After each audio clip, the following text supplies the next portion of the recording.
Good evening, everyone. We are here this evening for the Equity and Student Achievement Committee of the Whole meeting this evening, Tuesday, February 8th. We're going to open the meeting. As we open the meeting, I do want to just reference that President Elliott will be joining us a little later. She's attending a bilingual education meeting right now, so you'll see her join us a little later. And I want to recognize that we have Commissioner Malloy on Zoom joining us, as well as State Monitor Dr. Shelley Jallo also on Zoom. Before we move forward with the agenda, I want to take a look and call the meeting to order. Do I need to make a motion for that? Okay, perfect. So we're going to call the meeting to order. And my understanding is we do not have speakers for this evening. Nope, we do not have speakers, but we did receive one comment about North Star from a staff member. Okay, wonderful. And I did have an opportunity to read that comment. If we have not read that comment, it's a wonderful information from North Star that we can take a look at. And before we move forward with the agenda, I do want to take a moment of personal privilege. And I'd like to briefly lift the incident that took place at Wilson Magnet High School last week. I had an opportunity to pay a school visit, talk with leadership as well as seasoned SSOs that have been in our school community for a number of years to really get an understanding of some of the issues that they're facing and things that they can use from us. It was a great conversation, but one of the things that we really want to see lifted is centralized messaging. So I'm going to digress a bit, and I'm going to talk about an hour before that took place. I was at a different school up the street from Wilson, and I watched a young lady go from having a bad day to having a moment in crisis before I left the building. And the need for SSOs and to mitigate the issue was something that could have proactively happened if we had the resources in the school as far as bodies. So I recognize that the district is making concerted efforts to hire SSOs and get support staff in our buildings, but we do want to make sure that that is happening. The reason I lift this is because of the compounded and trickle effect that happened because of the lack of centralized messaging. And I, again, understand that this is not an easy thing to do. But one of the things that happened is the media got hold of the melee that took place on Tuesday, February 2nd, or was that a Wednesday? They got a hold of that information, and that information went out to families prior to families hearing from the district. So that made it much more difficult for the folks in those buildings to respond. So in addition to mitigating a crisis situation, they were also responding to parents, multiple phone calls, and things of that nature. So I would like to lift the need for centralized messaging to ensure that we are helping support our school communities effectively as much as possible. What also happened is, so we're looking at mass hysteria, lack of response, and in some cases, parents may feel that we don't care, and people will lose confidence as a result.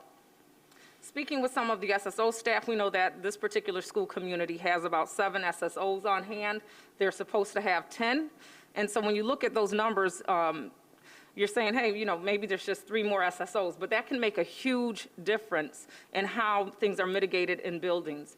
So when you look at how they structure their SSOs, 2 on the top floor, 2 in lunch, 1 on this hallway, 1 on the other, if someone goes out sick, if someone has to call in, whatever the case is, now we're short-staffed. And those 3 additional bodies can be the difference in point of access when student behaviors are getting out of hand. So I do want to, again, lift that, and I want to make sure that I support and champion the need to increase the SSOs in our schools, as well as the resources that are needed to get ahead of these issues before they happen. I hope that that is making sense. My last and very last point, and I appreciate this opportunity to do this, is I want to also acknowledge that as board commissioners, we want to be responsive to these issues. And I would ask that we all leverage the same type of cadence. So I know we had a work session to discuss how we would liaison our different schools. One piece of feedback that I did receive is that in a moment of high crisis, it was expressed to me that it's not necessarily helpful. So we want to be mindful of how we show up in the schools that we look to serve and are mindful of our intent versus our impact. our intent may be good, but the impact that we have may not be. So making sure that we are mindful of the needs of the school communities we serve. I hope that it made sense, and we can follow up offline with anything additional that needs to happen there. So I'm going to stop there because I know we have a lot of information to get into, but I do believe school safety is part of student equity and achievement. Can I ask a question, pose a question? Not at this time. We'll talk offline.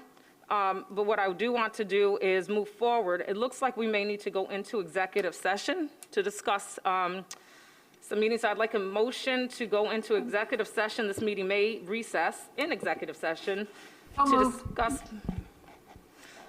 discuss matters related to the employment of a particular individual or other matters permitted by Section 105 of the Open Meetings Law, or to receive the advice and counsel of the General Counsel. May I have a motion for executive session? Madam Chair, I noticed that on our schedule, on our agenda, we have exec session on both on the beginning and the end. I don't know how other board members feel, but it seems to me that a lot of the staff that are supporting ESA could go home if we save the suspension hearings for the end. Is that the only thing we're going into executive session I for? believe the only executive session piece that we're going to have this evening will be the student suspensions.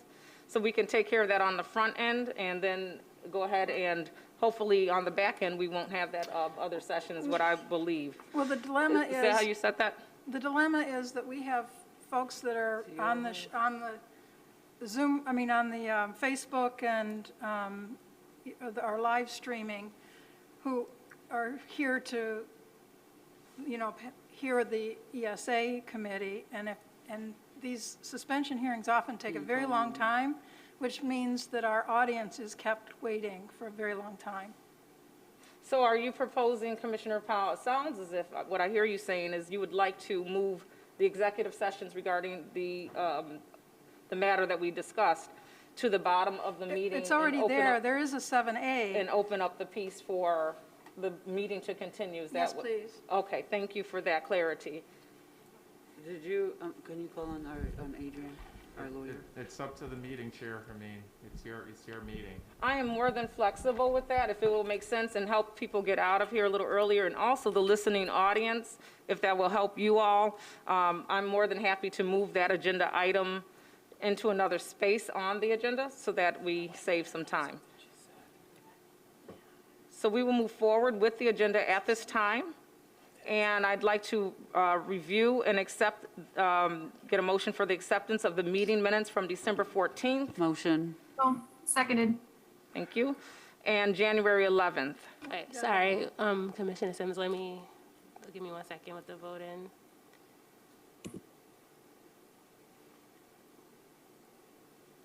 The vote-in is now open for that, the first one. Okay, so we're moving with a motion for the meeting minutes for December 14th.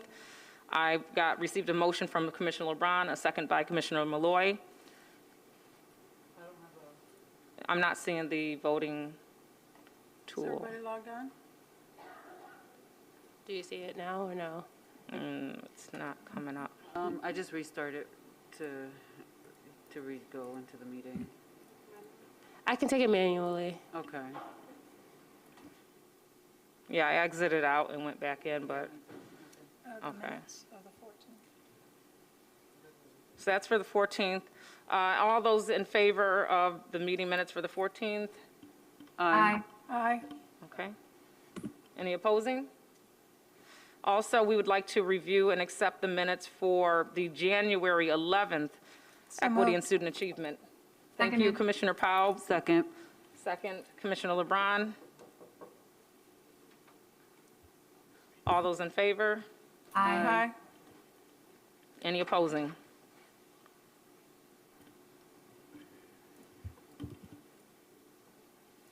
Okay, I see on here a resolution consideration. Let me go into the other piece here.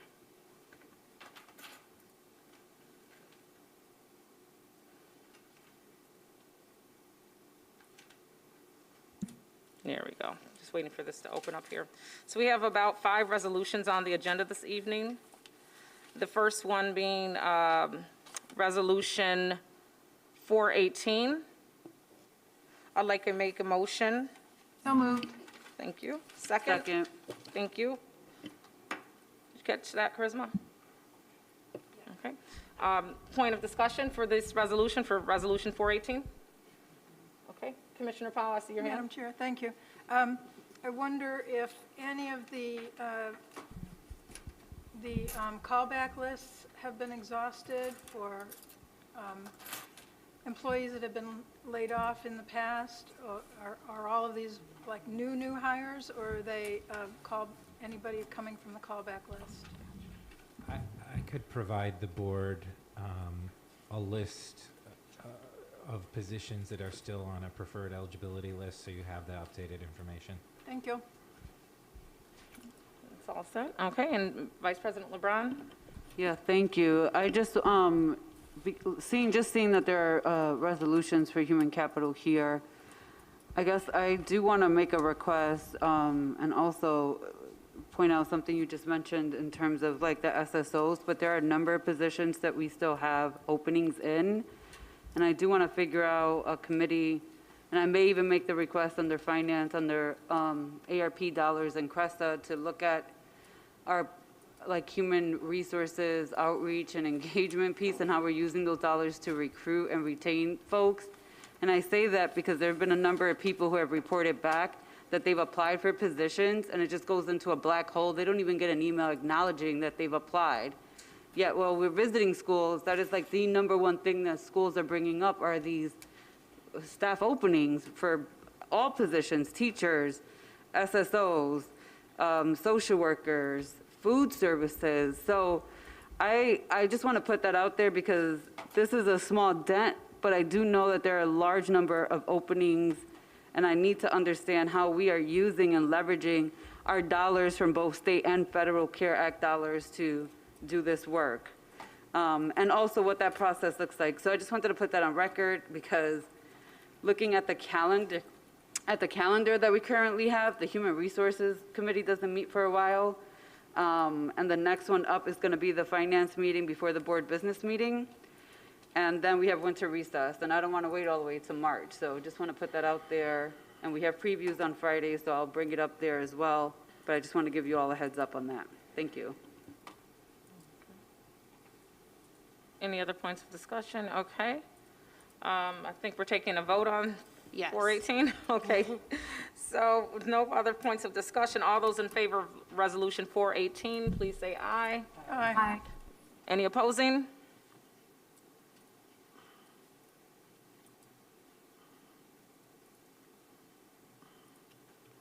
And I'm refreshing my screen one more time, Charisma, because it's still not It's okay, I releasing it. took the manual vote for Okay. you. That's an aye for me. Thank you. Okay, moving forward on to Resolution 419. I'd like to make a motion for 419. So moved. Okay, Commissioner Malloy, Commissioner Powell. Any points of discussion on Resolution 419?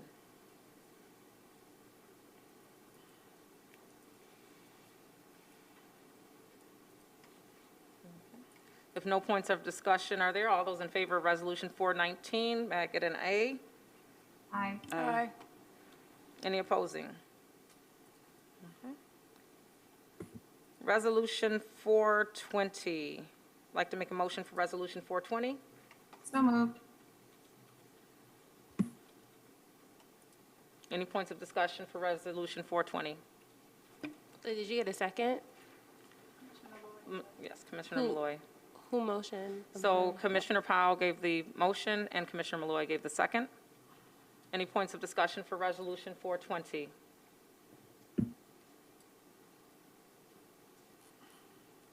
If no points of discussion, may all those in favor of Resolution 420, may I have an aye? Aye. Aye. Any opposing?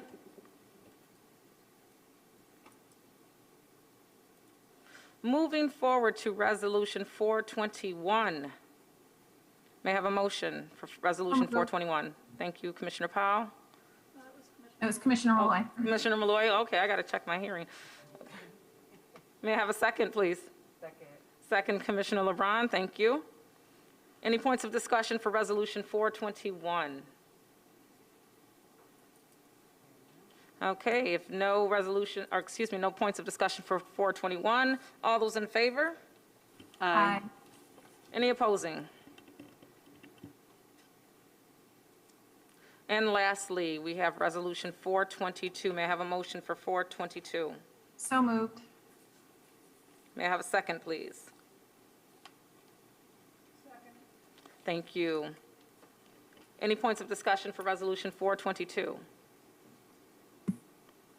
I have a question, Commissioner Simmons. Yes. So are we seeing a reduction in, particularly in teaching staff as a result of COVID issues and people just getting tired of what the protocols are, and, is there frustration? Or are these just typical resignations? Any research done on the reasons why, and I'll just use as an example teachers in this case, maybe even security guards or frontline staff, are they leaving as a result of the issues that we're having because of COVID? I would say that there's a myriad of issues relative to why people resign or choose to retire at a particular time. We do exit surveys with folks to request the information relative to why they're leaving. For some, it's to relocate. For others, it's to take a position elsewhere. For others, it may be work-life balance. So we definitely have seen instances, right, as in all workplaces, where COVID maybe has taken a toll on folks and has had them question. But one of the things that we could potentially talk about is providing in the executive content kind of a coded summary of each resignation in the future. We could look at something like that so that you could see reasons. To what you're saying, that may be the response that they're saying, but it could have exacerbated because of COVID. People may be saying, well, I don't have to do this job. I can retire. So the retirement may be the end response, but it may be driven by what's going on in our society today. So is there a way on the exit interview application that could speak to that also? Is it COVID related that's causing you to make this decision? Is that possible? I think at some point it would be good to have that data for some reasons, to have that data. I'm just suggesting that. I'm thinking somewhere down the line that information may be necessary, but I can't tell you exactly what that reason may be right now. But if you all would consider that. Thank you. Thank you. Thank you, Commissioner. Sure. Thank you. Any other points of discussion, comments regarding Resolution 422? Okay. All those in favor of Resolution 422? Oh, sorry, I had something just to Oh, I'm comment. sorry, Commissioner Malloy. Please go ahead. Yeah, I think just in terms of, concerns about resignations, et cetera, I know that there have been 121 teachers who have resigned this year since July 1st. So I think definitely exit interviews and finding more about why that is or some of the reasons leading to that. I think that's about 3 times the normal rate. So definitely something to look into. Absolutely. Thank you for that comment. Any other comments before? I would just actually like to comment that if we're doing exit interviews, that we actually do something with them. I don't want us to be doing exit interviews. We know why people are leaving. Some of it is COVID related. Some of it is the district dysfunction and the system within. I just want to be real transparent about that and honest. Like, we know, I don't even feel like I need an exit interview. We can pinpoint that there are all the layered issues within this district. However, if we do go that route and we collect the data, I would like us to actually have a plan to do something with the data. I don't want to waste people's time doing an exit interview and then we just shelf it and do nothing with the feedback that they provided us. And I have seen that happen, and I'm not saying that happened under your leadership, Dr. Miller, so I want to be clear and on record about that. That was not under your leadership. But I have seen it happen in the human capital space here within the district where we've done exit interviews and then we did nothing with the feedback and made no changes that uplifted our staff in any way. So I would not want us to do one part without the other. And so I just want to put that on record. Thank you. Wonderful, thank you. Any other comments? Okay, so all those in favor for Resolution 422? Aye. Aye. Any opposing? So move. We will move forward with Resolution 422. Thank you. We're going to move forward into our next order of business on the agenda under discussion items, it looks like. I'm moving between two screens, so you guys forgive me this evening, please. It looks like we'll be going with the superintendent's update on school closures and reconfigurations. And we will have Deputy Superintendent Dr. Janelle Morris presenting on this information. Good evening, Commissioners, and thank you so much for allowing me to present the superintendent's updates on school closures and grade configurations. I'm bringing the message from the superintendent regarding decision-making regarding school closures, grade configurations, and secondary school decision-making. The first slide that presents the superintendent's actions on school closures and grade configurations reflects upon the fact that the superintendent has reflected on the feedback that has been collected since November regarding her proposed school reconfiguration and closure proposals. So the superintendent had several opportunities to analyze and collect feedback from the community and from our schools. And tonight's update wanted to inform the public that she has decided to suspend the proposal to close elementary schools for the 22-23 school year. So that means that there is a suspension of the proposal to reconfigure or close the following schools, which are listed as School 7, School 19, School 25, School 29, School 39, School 53, School 54, School 106, Dr. Holloway Young School of Excellence, Northwest Junior High at Douglas, and RIA. So those schools will have those proposals suspended at this time. Also, the superintendent wanted to share that the grade configuration proposal that's in alignment and in accordance with Policy 4100 is also deferred and will be phased in starting in the fall 2023. Next slide, please. Sorry. As you're aware, the receivership law allows that the superintendent can execute multiple options to address the performance of schools, particularly those in receivership status, including the action of closure.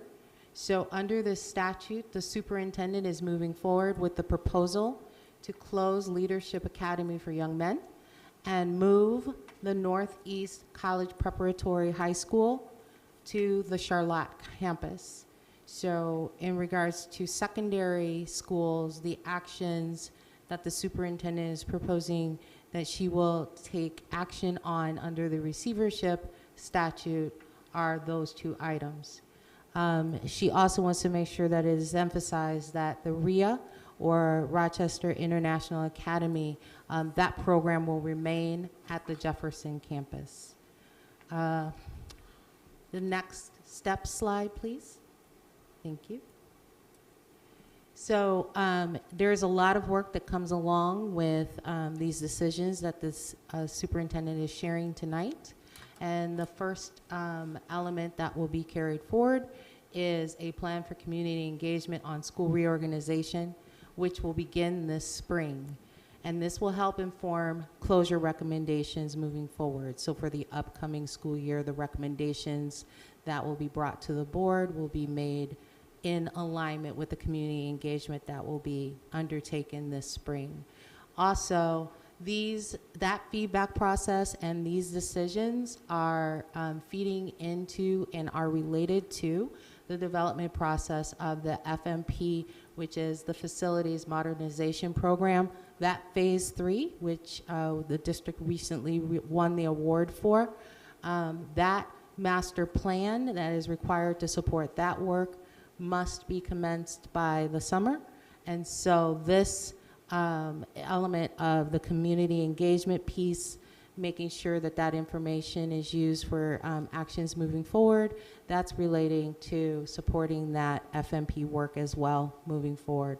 So that FMP master plan development and the decision making and the community input that's required for that will commence by the summer. Thank you. Thank you, Dr. Morris. I'm going to take questions, and probably the way we'll do this is we'll flow off who I see, I'll call on, and if we can keep it to maybe 3 questions, and then I'll move on to the next person, and we'll circle back if we need to. And I'm not sure who I saw first. I do see you, President Elliott. Yes. Thank you, Chairwoman. The question about moving northeast to the Charlotte campus, and that wants, and the superintendent has recommended that that be done, take effect for the next school year. Question becomes, is there enough time to sufficiently move that school from the Jefferson campus to the Charlotte campus? Thank you for that question. We made sure to outline the steps operationally that are necessary to ensure that we can make that move following decision making. And we do have enough time to do that. So the first order of business would be to meet with the school teams to make sure that we look at building plans and meet with people that would facilitate that move. Making sure that there's room enough for all of the programs that are going to be shifted into the new building, and looking at what's being brought forward from that building, making sure that we have enough academics, the materials, the curriculum materials, et cetera, making sure that all of that is set up, and then we've identified where everybody's going to go in the new facility. By June, we'll make sure that we've made arrangements with our moving company so that we can get the boxes to make sure that everyone has that. July would be the actual physical plant move. And then by August, we would make sure that everything is unpacked and that teachers have 2 weeks to make sure that they have times to set up for their building and their classrooms. And there's enough time to get all of that done and move this facility in the time that we have. Is there a timeline available, or can one be created of what, the starting point of the move to the actual residency of the building? And can that be made available on our website and to parents, so that parents and our community stakeholders who are associated with Northeast, that they have an idea of what the timeline is going to be? Because this can also impact community stakeholders, of course, family and our students. And so I'd like to see if there's a timeline that can be available for that. And then my last question has to do with, you mentioned about the FMP Phase 3. Talk more about that and what that means and how that relates to, in this case, Northeast. So thank you for that question. Just want to assure you that the outline that I just described about the move, that does have general time, and then we'd be able to assign the times as we meet with the school teams and the administration to say, all right, we're going to meet with the architect or the people that are looking at the layout of the building on this date. So we'd be able to come out with a timeline that we could share publicly. So I want to make sure I answer that first. Okay, thank you. And then the other part, as far as the FMP, one of the things that happens when we are approved for the FMP process is that we are given the opportunity to develop our master plan, Within that master plan, we have to have community input and community engagement. We also have to be very clear about what grade level configurations we're going to have across the district. Yeah. What buildings are going to be holding the grade level configurations that we've identified in the master plan, and how our plan is as a district to make sure that that happens. It has to be in alignment with the master plan, because we can't build the master plan and then change what we've identified for state ed and it's been approved by everyone in order to move forward with the FMP process. So the community engagement and the public hearings that go along with it, and the decision making of what our grade level configurations are important in order to make sure that our master plan is approvable by the New York State Education Department and we can proceed with the FMP project. Yeah, and I think the key thing for me is that with these grade configurations, that plan does align. So that's what I'm really taking away from this. Thank you. Thank you, Madam Chairperson. Thank you. Are there any other questions? Commissioner Powell, I see your hand. Yeah, thanks. The Young Men's Academy is closing September, effectively at the end of this academic year.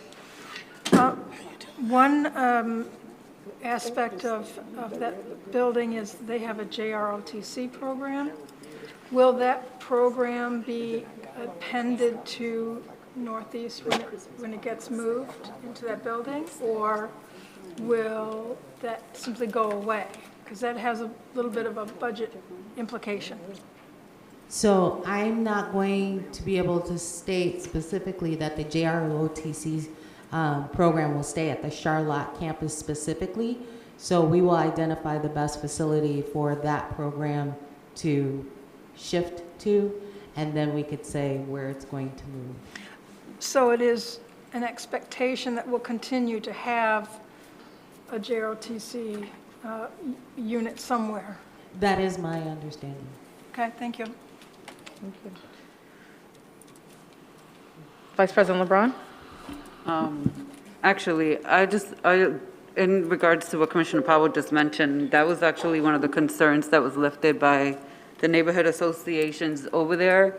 And the superintendent did respond in writing that it would stay in Charlotte. They specifically made that request that that program stay there. And so if she's changed her mind on that, I would like to know, and also I would like us to notify the neighborhood association in the Northwest about that as well. But a couple of things, I just want to point out, I would like legal to provide the board a receivership memo. I know that they mentioned the receivership law, and that the receivership law does give the superintendent some extra additional powers, if you will, over receivership schools. And it does limit, to some degree, the board powers, but there are some clauses for the board in terms of how we can go back and forth. And I would like us to be informed of those things so that we're equally educated on the receivership law, if you will. So that's my request for that. In addition, I just want to put in a plug for FMP, and I did notice that the community person position is open, and historically that position is appointed by the superintendent and the mayor. And my request is that that community person be a parent from RCSD. The person who has been serving in that capacity for a number of years is somebody that lived in the Greece School District, and her children attended the Greece School District, but they were put on primarily from our previous mayor. So my request on record to our superintendent and to our mayor, I will reach out to Malik as well, is that the collective pick is a RCSD parent, because that's really what that seat was intended to do, was to be someone from this community to give input from the community side on our schools and what happens in them in terms of the remodeling. So I want to put that out there. And then I do want to just uplift that I did run into the mayor this weekend, and he does not support that we close leadership. And I know that he had mentioned it to the administration, but I did want to uplift that. He feels like we would be doing a disadvantage in the competitive market when we do have some charter schools that do service all boys. And so that is like a point of view that I actually myself had not taken. And so I just want to put that on record as we start making decisions for the future of what we look like and how we move and maybe reconfigure some schools and so forth. Because I just want us to be mindful of these decisions, and I do want to thank the administration for, lifting the proposal for the schools like RIA 19 and 29, the Montessori, a number of schools that were going to be impacted by the original proposal, and ask that as we move forward and looking at these decisions, that they are really looked at from the most data lens that we possibly can look at. And so beyond RCSD data, what does the neighborhood makeup look like? What is the demographics for those zip codes? How many families are around these schools, communities?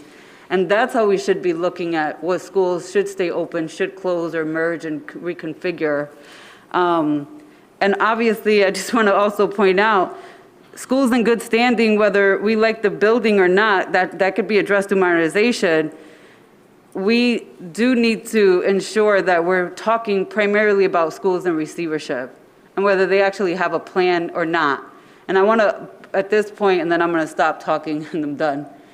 I want to uplift School 41 that we did close in the last 4 years, where there was a number of work that was done in that school, and we still closed it, and then we reopened the school as RISE.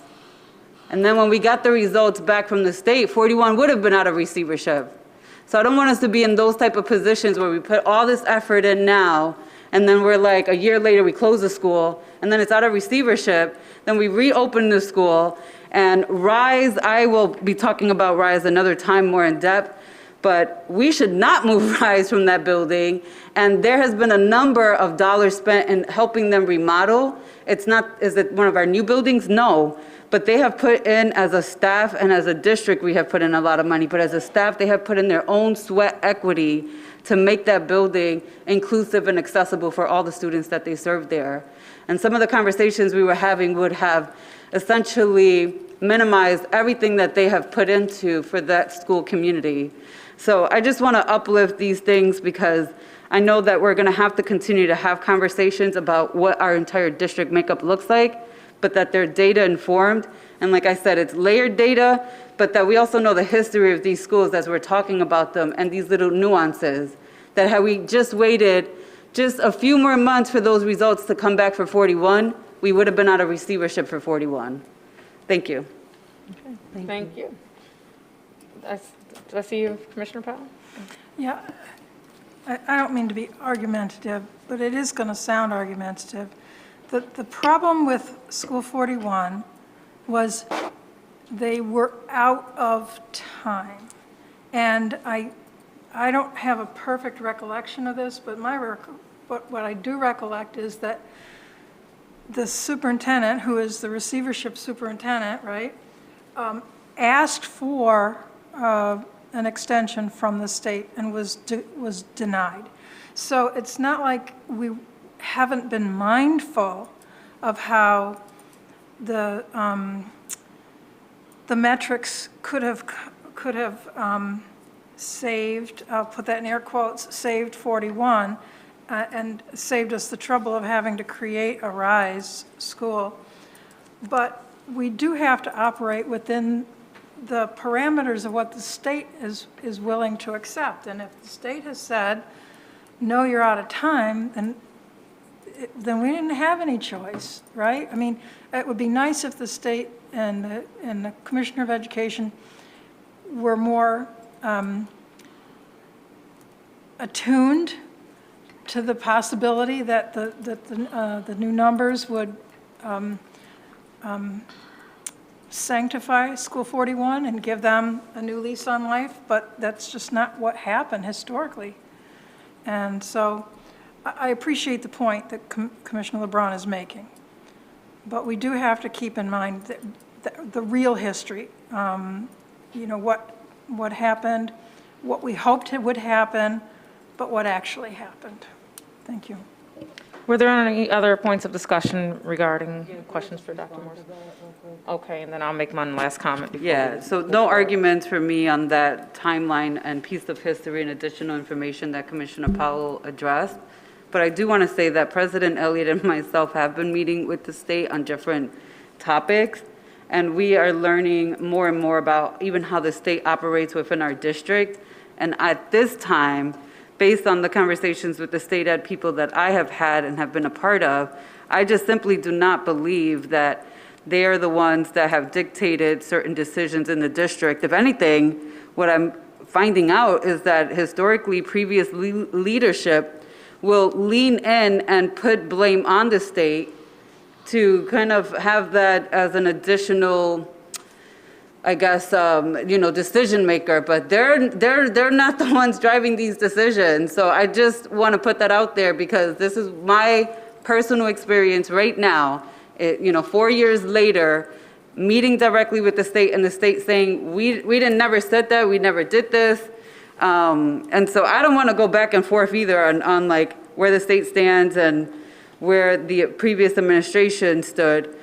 All I'm saying is, if the same way that we were trying to make a request to the state, even now on some of the schools that were in receivership, to close a school in good standing and leave one in receivership and ask the state to do an assessment on it, I just think that there's better advocacy that could take place regarding the state and us building a better relationship with the state to give them appropriate data, because that's one of the things that has been uplifted by the state. We don't give them appropriate data either. Thank you. Okay, thank you so much for all the comments that have taken place. I just want to end, I want to avoid being redundant. Vice President LeBron did lift the intentionality around the RISE community, and I want to just kind of second that and keep that short. I'm also excited to see that RIA is not part of school closures. I think it's a very special, special community. And one thing I'm hoping is that they not reintroduce to that, because I've, over the years, have been watching board meetings and been a part of the system and have watched RIA come up under different administration, not even this one, but come repeatedly coming and calling out, asking to keep their school community open. So I'm hoping that this is something where we can move forward and find a new way. And then Leadership Academy for young men, I have to shout them out. My son is a graduate, 2015 graduate, and I do have to recognize that our young black and brown boys here in the city of Rochester, we know what the story is around our young men. And I do believe that that school community saved my son's life. I believe that they did that for him in the route that he was taking. I think there's something special with Leadership Academy of Young Men, and I think that they have created a wonderful culture. So I'll stop there for now, but I want to thank you all for your comments. Were there any other comments before we move on with the agenda? Dr. Morris, thank you so much for the update. Thank you. Can I just make a comment? It'll be quick. Yes. So just to what Commissioner LeBron has said, that we are in contact with the state. We're hearing some different things, and so we'll come back at a later date to talk about those things and how we can move our systems even better. So I'll just leave that for there because at this point, we're going to have to challenge you all. And so I'll just leave it there and just look forward to conversations in the future. Thank you. Thank you, you. Madam Chairwoman. You're welcome. Thank you. So we're going to move forward to the next item on the agenda for it will be teaching and learning updates. And we're going to have Deputy Superintendent Dr. Kathleen Black presenting on this part of the agenda. Excuse me.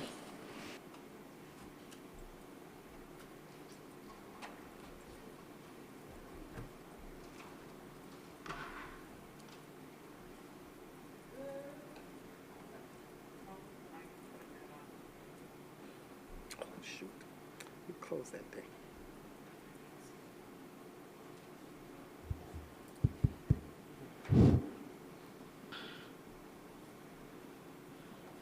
Good evening, everyone.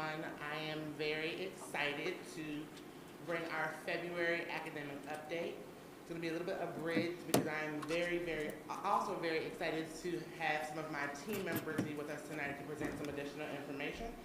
So, updates for us. Guiding principles, here they go, and at this point we should be singing them in choir and reciting them out loud, but our guiding principles, every child deserves to engage with grade level content every day. Our students must engage with high-quality, culturally responsive experiences where they are affirmed, seen, and valued.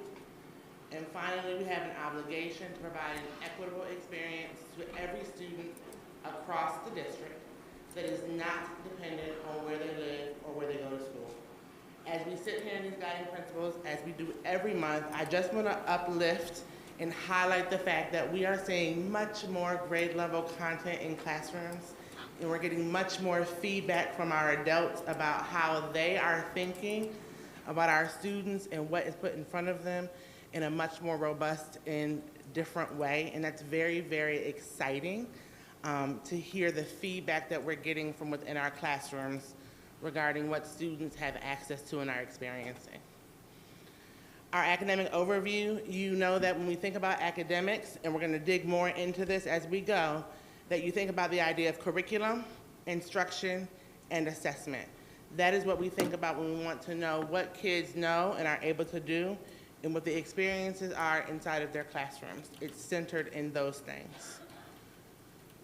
For this evening, I wanted to share with you a bit of a shift in terms of the teaching and learning department. And so in previous times where I've come in front of you, we've had just the academic pieces as part of the communication. As we are growing and developing as an organization, the teaching and learning department has the awesome responsibility of being in charge of the student experience, soup to nuts. And so beyond just the academics, the reading, the math, the social studies, the science, we also have the responsibility in teaching and learning to take care of all the social emotional needs of students.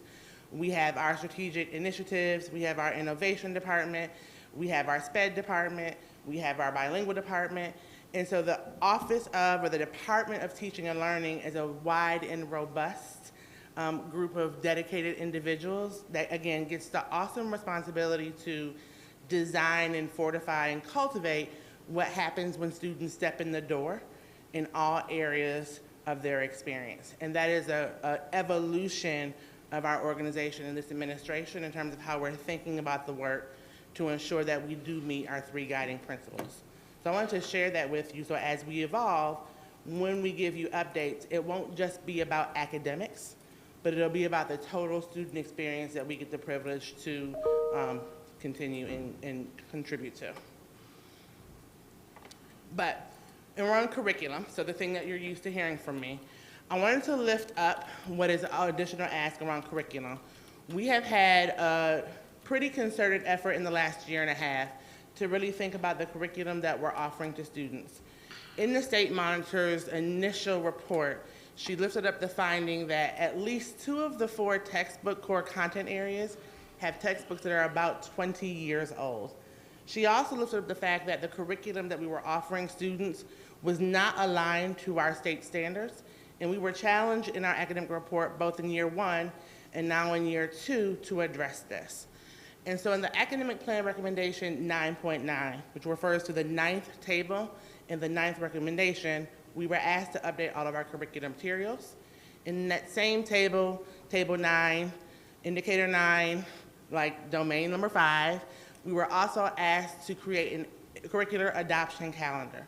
What that means is that we have to think about and articulate as a district how we continuously review our curricular materials and select new curriculum when necessary or select new textbooks when necessary, so that we don't have a finding ever again that says the books that our children have are 20 years old and are outdated. So the rationale.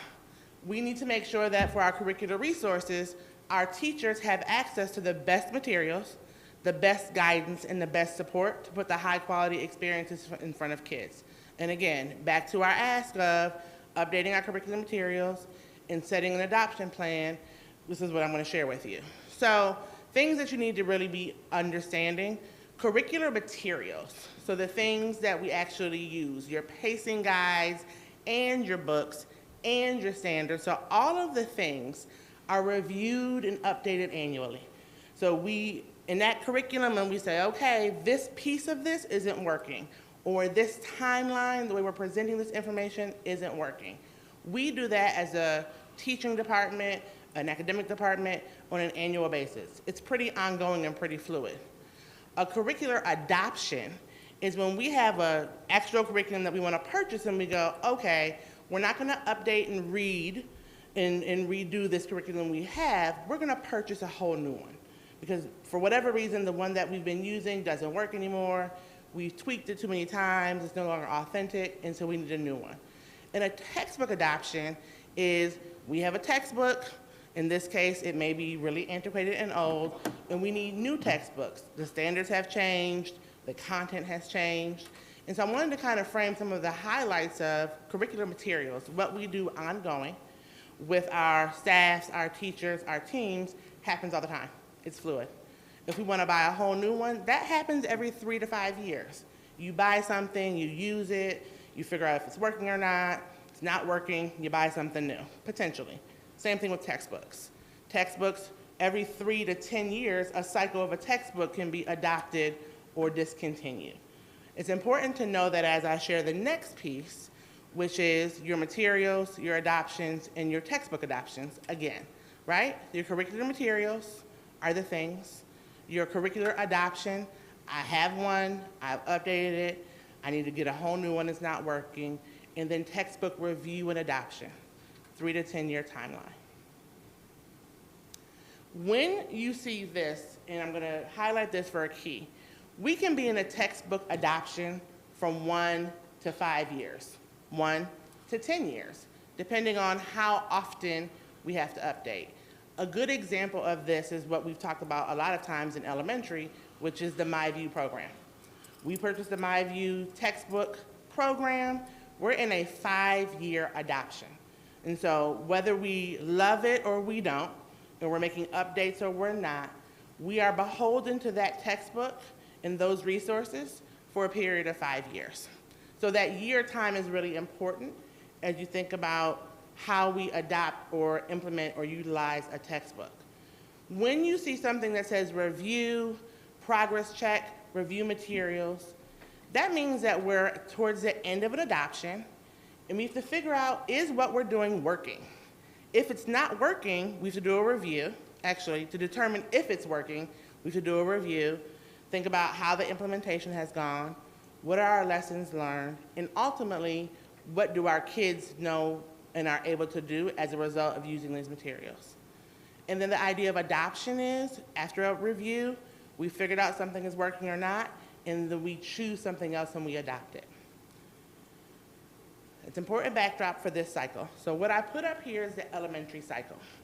And so if you see the top bar that says reading in ELA, and you see year 3, come 22-23, so next school year, we'll be in our 3rd year of the ELA program in elementary school. The following year would be year 4. At the end of year 4, we will engage in a review to determine if we're going to stay with MyView or choose something else. And you notice that the year 4 implementation goes alongside the review cycle. And if we love MyView, we continue into year 5. And if we don't, if we find that MyView is not giving us what we need in terms of a textbook resource, we would adopt something new. And so I'm staying with ELA in that top blue bar first, because we are already in the midst of a current adoption of a textbook resource. If you look at math, science, social studies, and PE, you will see that all of those say year 1. That is indicative because in the elementary environment right now, we do not have a current adopted textbook resource. And so the teachers and the department are using a collection of our current textbooks, which some things are still relevant, and then instructional materials to round it out. What we're aiming to do for next year is, well, actually right now we're in the review and select process. That then we will do our year 1 implementation for science, social studies, and health and PE. Now, I know if there's an elementary teacher watching right now, she is stressed or he is stressed because they are saying right now, oh my goodness, they're going to make me launch a new science and a new social studies and a new PE all in the same year. We are aware of that. We are rolling things in. So we'll be piloting. Half will launch one content area, half will launch the other, and then we'll be flipping. So no elementary teacher next year at the beginning of the year will be expected to attend to 3 or 4 content areas with brand new instructional materials. But we do have to get our cycle going, that we have current materials happening in all of our classrooms for all of our content areas. So, because I know this is a big piece, I'm going to continue unless there are questions. Pleasure of Commissioner Simmons. Continue or stop here for questions. I'm going to switch gears. I think this might be a good point in time to allow for a couple questions. Are there any questions that you have? Oh. Thank you. I can hear me, but no one else can. So yeah, this is a great time for questions. I'm going to open it up. We're going to, again, have 3 questions and then move on to the next one. Can you, and someone please let me know if Commissioner Malloy puts her hand up. And President LeBron, I'm sorry. Vice President. President Elliott, I see your hand. Thank you, thank you. I wanted to ask about, and this probably is a question to Commissioner Powell, about the book adoption policy. Where are we with that? Is that policy updated? Do we have in that policy what we need in order to move forward on the direction that we're going in? So Commissioner Powell or... Yes, so the textbook policy has been updated. It's in our 4,000 series, so at some point it will come for a number of reviews. Additionally, as a result of our textbook audit that was provided, there is some language in there to address and update our policies around adopting and decommissioning textbooks. So as we're doing this cycle, we are tied directly to our textbook policy, our curricular adoption policy, and some of the notions around our superintendent regulations around textbook review. So all of that is playing into how we're articulating this process. Does the policy contain language that references equity? Not explicitly, but some of our... Should it?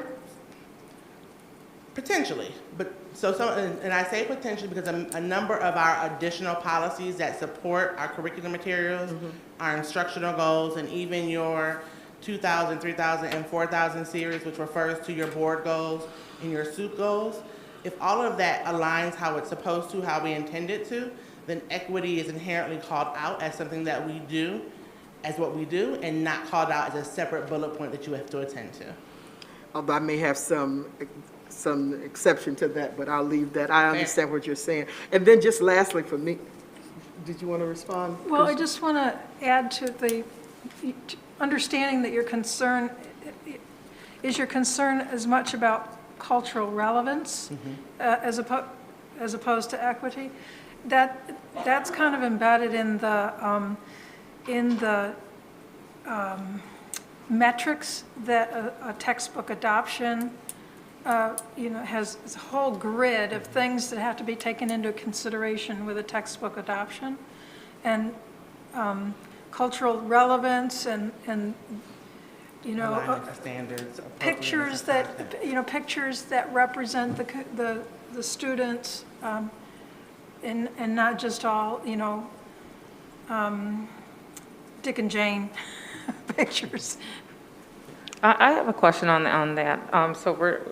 Because I like things to be explicitly stated, so there's no interpretation, misinterpretation, just let's call a thing a thing. But is there a rubric or measurement that we are using to express that, hey, we have met these measures, this is how we've met these measures, this is what it looks like, and also this is the impact of meeting these measures? There's a rubric for that?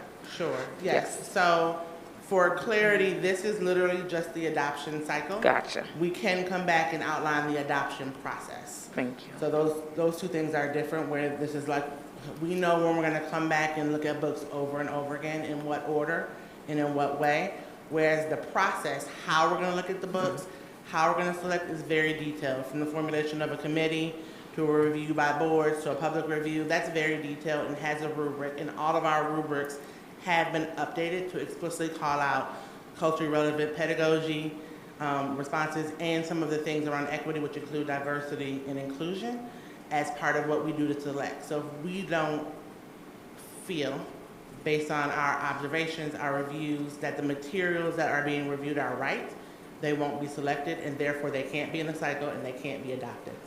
Wonderful, And I thank just you. have one other, Yes. just to finish this. Can you explain for our listening audience what My View is?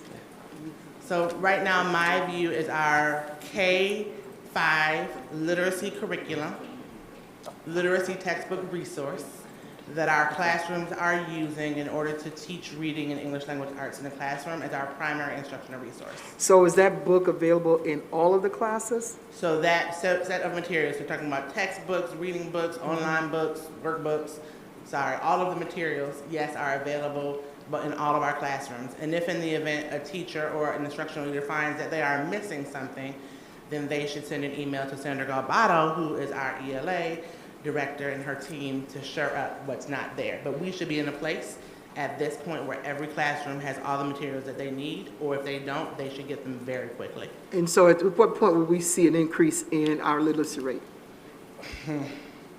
That's not the appropriate. So I think that as I go back to our importance around grade level materials and grade level content, if we deliberately pour into the instruction that has to happen, then we should see an increase in our literacy rates. I actually am very encouraged around the work that's happening based on our iReady baseline data and what people are asking for us to do differently to support them in classrooms. I'm actually very encouraged. All right, thank you. I think I jumped out of turn. I got excited by this conversation. Commissioner Powell, you had some more Just a questions. real short question. Based on this slide, I gather that high school textbook adoptions is a future presentation? So secondary, both your 6 through 12, is a little bit more in-depth because when you go to secondary, now you're talking about not just the content area, but a specificity. And so, for instance, if you think about science, elementary science is elementary science.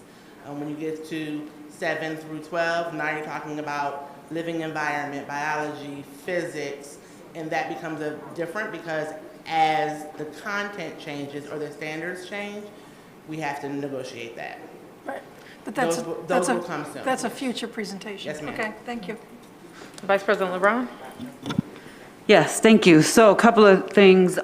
First and foremost, I do want to just hone in on equity because it is equity. It's not just cultural relevancy, right? Like I want to make sure that across the board, all of our schools are getting these materials and not just a few schools or pockets of schools, because we see that when we go do school visits, we can see the inequities in certain spaces, right? So I want to make sure that equity is at the forefront of these conversations, but then equity for multiple language learners, because I've been saying this in September. I know literally the board meeting it was at in September 2018 and October 2018 around the issue around our textbooks in multiple languages and the lack of resources and access that our students that speak other languages have. So I would be amiss if I did not put that back on record again in 2022, that we're still having the same conversation. New leadership, so I would acknowledge that, but it is a repetitive conversation to have. And then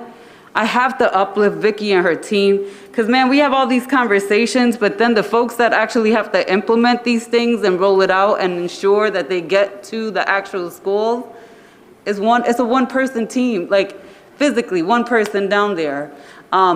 And so I would like to just make a plug and make a request that since you're doing this extensive rollout, that we look at additional staffing and support for this individual while this rollout is happening. In the past, she's also provided job opportunities for our students. And so we can even fund that so that we can give some of our own kids job opportunities year-round to help us with this rollout and ensuring that things are orderly and organized and inventory correctly, and also being sent out to the right spaces on a timeline. I would be remiss not to uplift that right now for Vicki and her team. Thank you. So, may I respond? Please. So 2 responses. In terms of the resources and curricular updates for our multilingual learners, I will say as part of our rubric and part of our adoption that our team is very deliberate around saying, what are our language options? So anything we've adopted newly, including the use of iReady, one of the reasons why that was selected is because it had the ability to do some translanguaging and give students access to some content in Spanish. Additionally, some of our in-house built things, so our math curriculum that we have massaged and updated and built, all of that is, if it's not already translated and available in Spanish, it's in motion. And I know that at least our elementary math curriculum is in both languages. We are thinking about and looking at how we do it for our other three rising languages, but we are making progress in that area.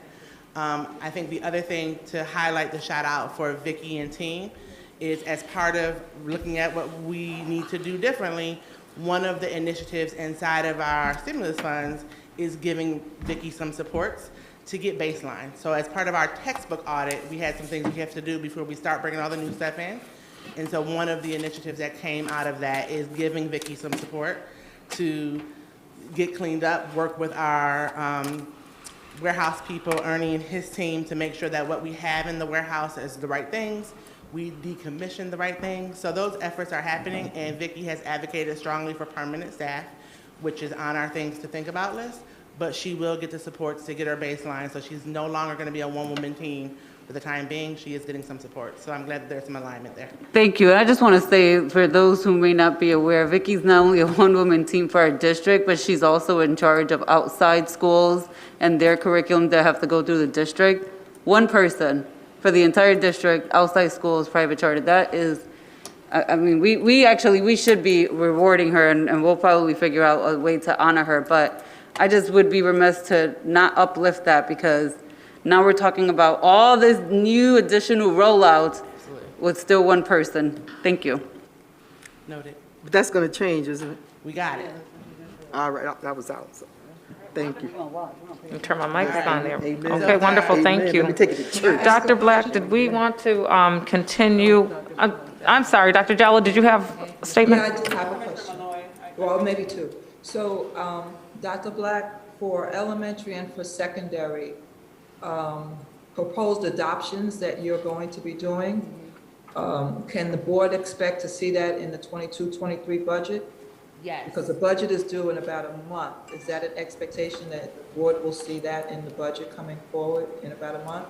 Yes, so we have already earmarked in our planning for our budget in the teaching and learning department materials for textbook and curriculum materials updates, both in our A fund budget, so our original budget, and as part of fortifying and getting something as simple as microscopes that connect to our computers for our science in our stimulus fund. So in both places, there are funds earmarked for curriculum materials updates, textbook updates, and curricular updates.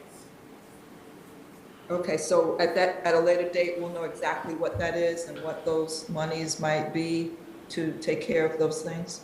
Yes. Thank you. Commissioner Malloy?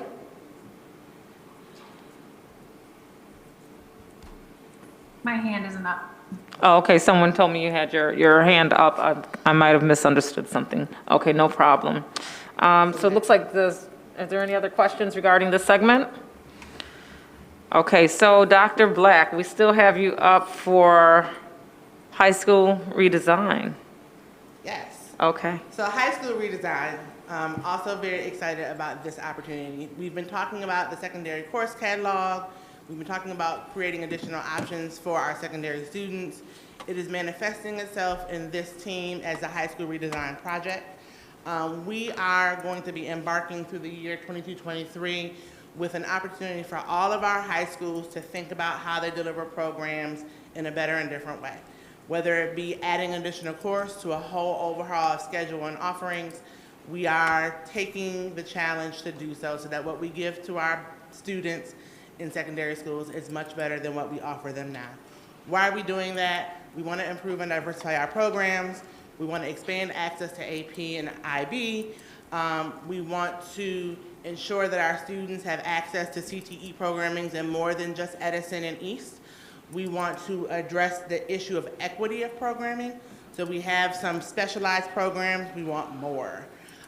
We want to increase our supports for our first-time ninth grade students, and then align our resources and our schedules. Across the district and our high schools, we run a number of different schedules, which means that we have high schools that run a block schedule. So kids have 72 minutes. We run high schools that have 8 periods. We run high schools that have 9 periods.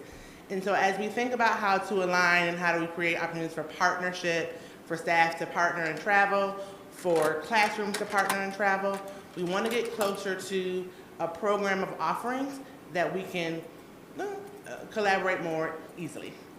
So that's why we're embarking on the high school redesign experience. What it looks like right now. So right now we have an active RFP where we've sought out to have someone who has expertise in this area to help drive this work forward. So in concert with our team, we are looking for a partner to help progress manage, project manage, do some of our inventories, do some of our interviews that will help this feel right for the students that we get to serve. Right now, we've already started with our 9th grade teams and some of our high school teams attending to the University of Chicago Freshman Success Academy. So we've already had teams who are engaged in the training to start to think about what does it mean to build programming for 9th grade students. We have money identified in our professional development funds for the summer to train additional folks from all of our secondary schools to have that knowledge so that when they're embarking on the high school redesign experience at their respective campuses, they have the knowledge of what it means to have fruitful programs for your incoming first-year 9th graders at the front of mind. We're in vendor review. Literally this week, we are reviewing vendor presentations to select our partner.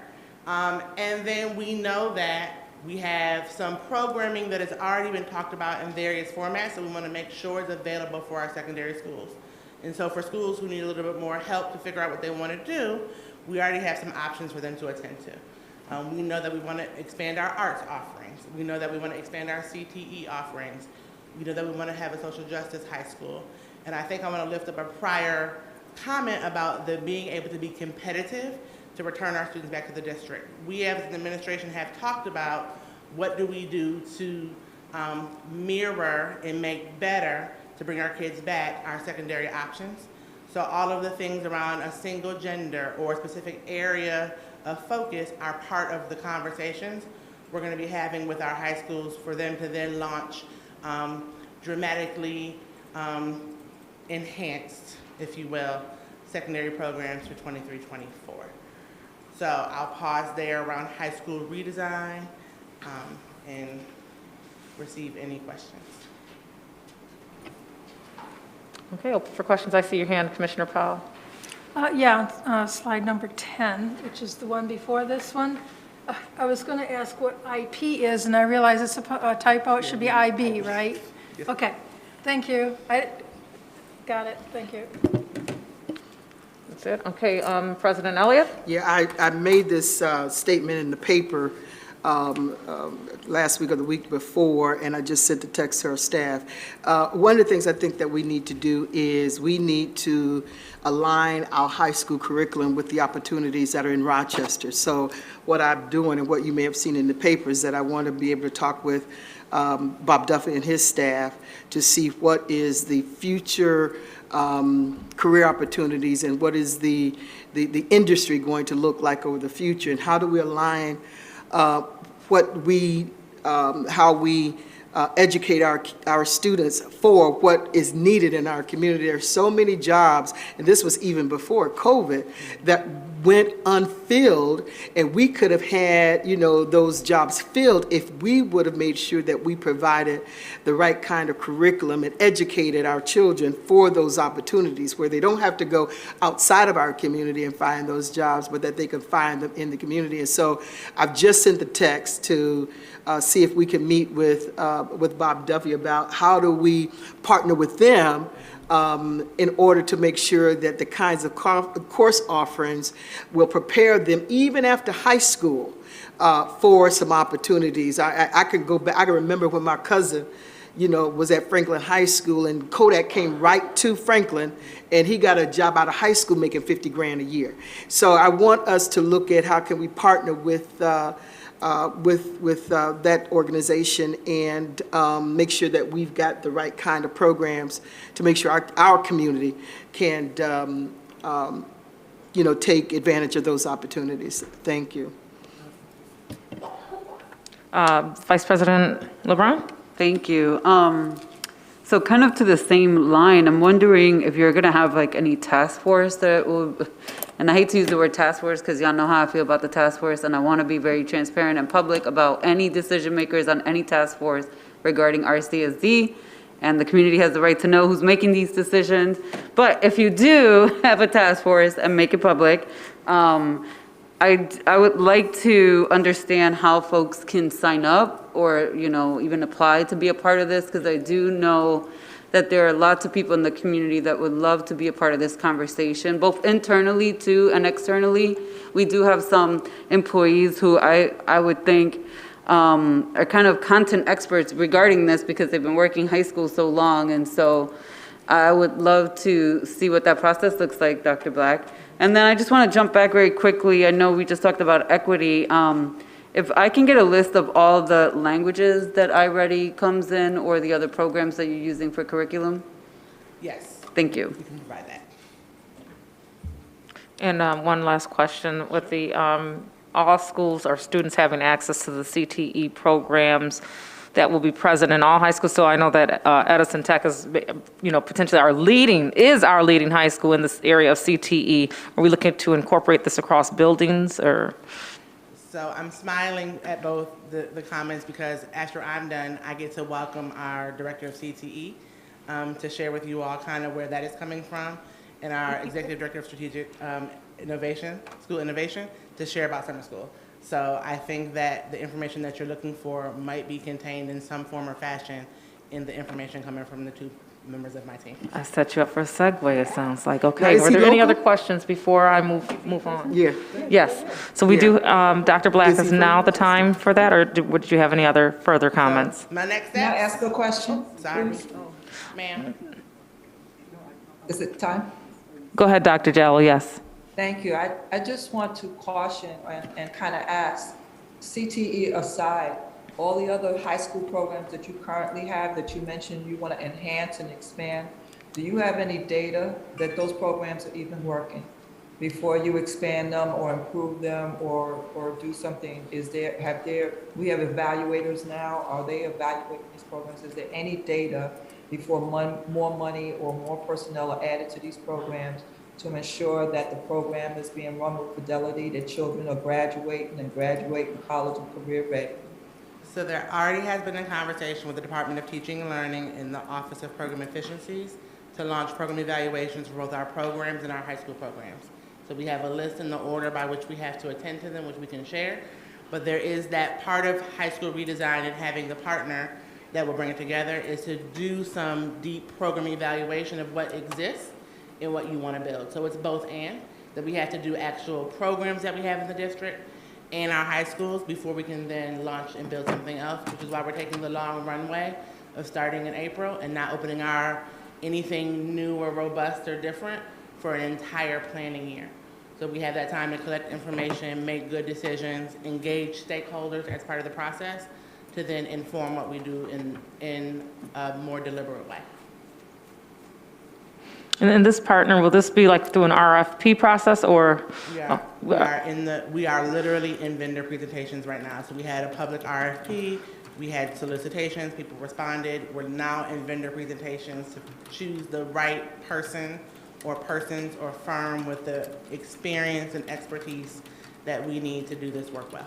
Okay, very interesting, very nice. Okay, thank you. Were there any other questions before I move on to the next part of the agenda?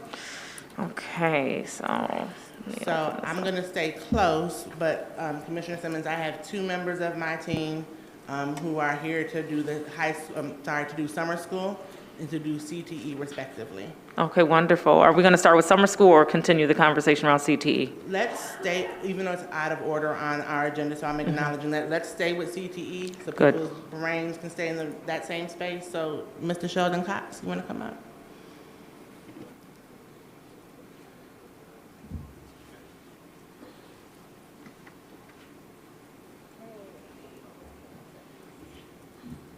Hello, everyone. How are you doing today? Well, how are you? I'm great. A little nervous. I'm not gonna lie. So my name is Sheldon Cox. I'm the Director of Career and Technical Education here in the City School District. I've been starting this job since March, and I've been loving it. I work with a great team of people, great teachers, students are engaged in the process and the program, and I really am very blessed to be part of this system. But it's okay.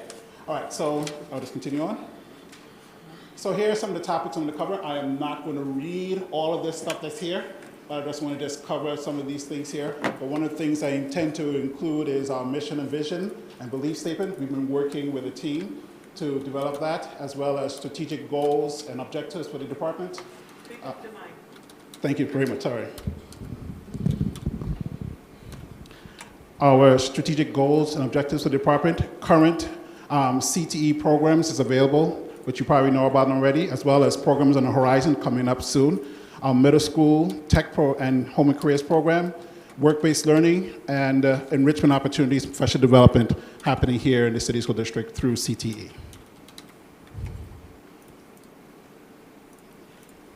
So as part of a team, I've been working with CTAC and with teachers and parents involved in this developing our school CTE department mission, which is we empower students by providing innovative and relevant experiences leading to meaningful employment and lifelong learning who positively influence and contribute to the world.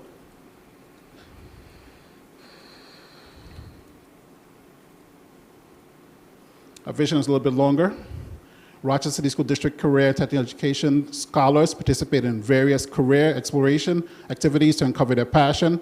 Our graduates are highly qualified to enter the workforce and college. They are confident in adapting knowledge and skills to real-world situations.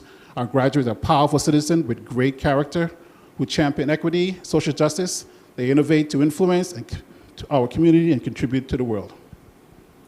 Notice we focus on not just the city, Rochester area. You know, students here can innovate anywhere from here as well. This is a list of our belief system. I'm not going to go through all of them, but I'll leave it up on the screen for a few seconds.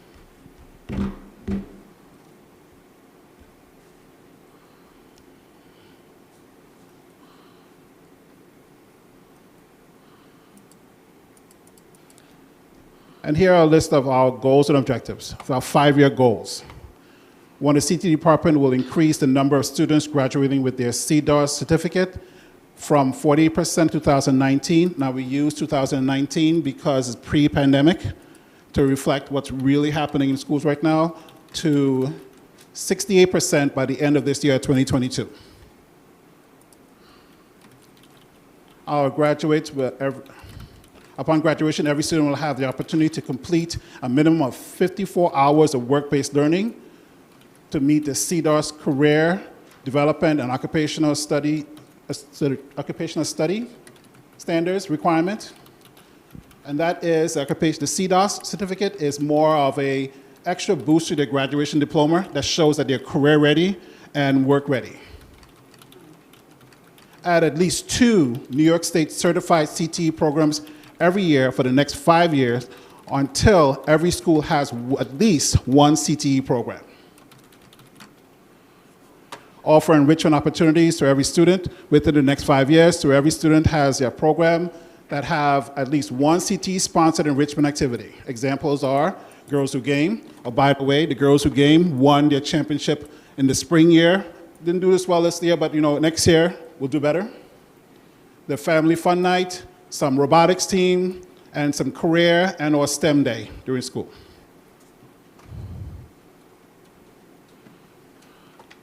The CTE department will spearhead restructuring professional learning for all staff. Some of the focus area will be in STEM for grades pre-K through 6. Number 6, establish business and industry partnership, developing 25 new partnerships providing work-based learning opportunities and advisory services for the RCSD CTE program over the next 5 years. So we don't just have partners, we just say, yeah, we just have a flyer in the school, we post something on our website, but they have students working at their job or at least advising our department and all the CTE programs in the district. Inform families and caretakers about the CTE program and opportunities, and invite families and students to participate and establish family and community partnership, and include at least one parent to, or caretaker for each CTE program. Really want to get more parents involved in the CTE program and what it has to offer. So these are a list of our goals for the department. Any questions so far? Yes, ma'am. Uh, I'm sorry. Go ahead, President Elliott. You're fine. Thank you for the presentation. Commissioner Powell and Commissioner Malloy may remember this, that when we were in DC, we heard from students. And some of the students indicated that they're having to learn various kinds of programs on their own. So for example, one of the students mentioned that they went online on YouTube to learn how to do droning. And so I just bring that up because I don't want these to be just, you know, the regular kind of CTE programs that are normally done, you know, to get into the trades and what have you, but that we also look at some really kind of exciting CTE opportunities. If this kid went on to do droning, that says to me that their thinking is more than just plumbing or electrician. Those are very significant, but I also think, particularly if we're going to, because I see Rochester as being the #1 school district in the world. That's my vision. And so I'm also looking, if we're going to be competitive, that we look at and probably need to ask our students the kinds of things that really that they're really impressed by. You know, they are really into music and that whole thing of production and what have you, but there's also this whole thing around holograms that, you know, you could project Michael Jackson or Tupac, and that kind of thing. Right. So I think it has to be exciting for our offerings are going to have to be extremely exciting for them to participate in.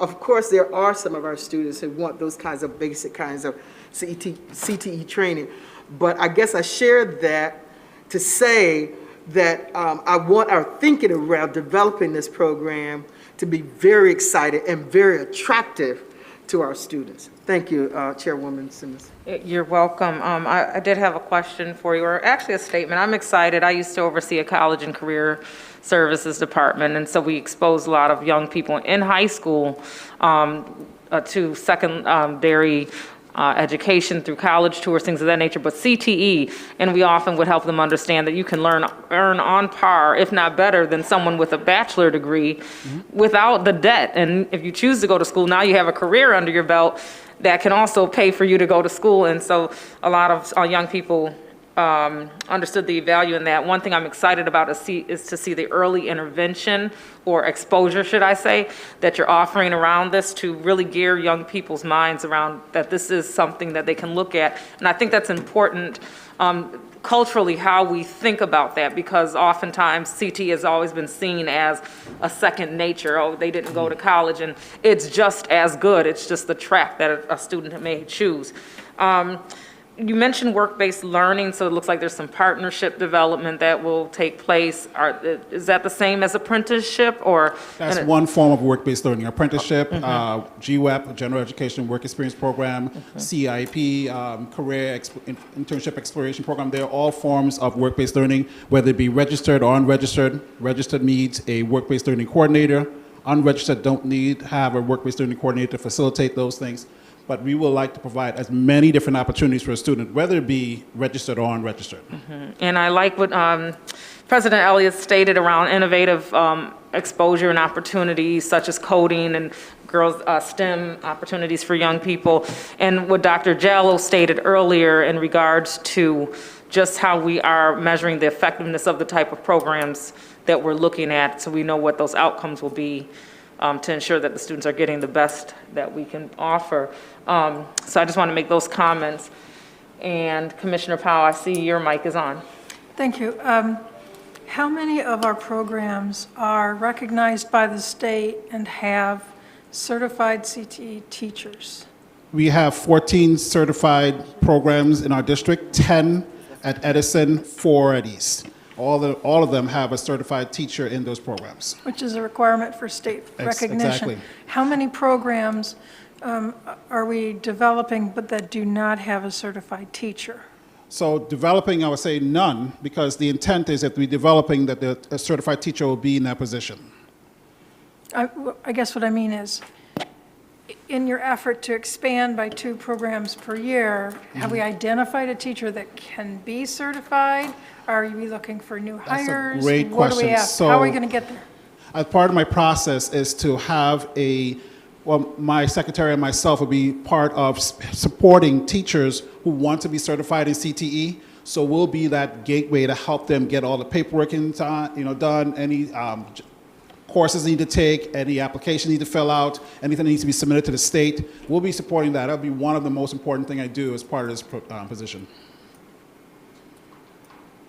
Thank you.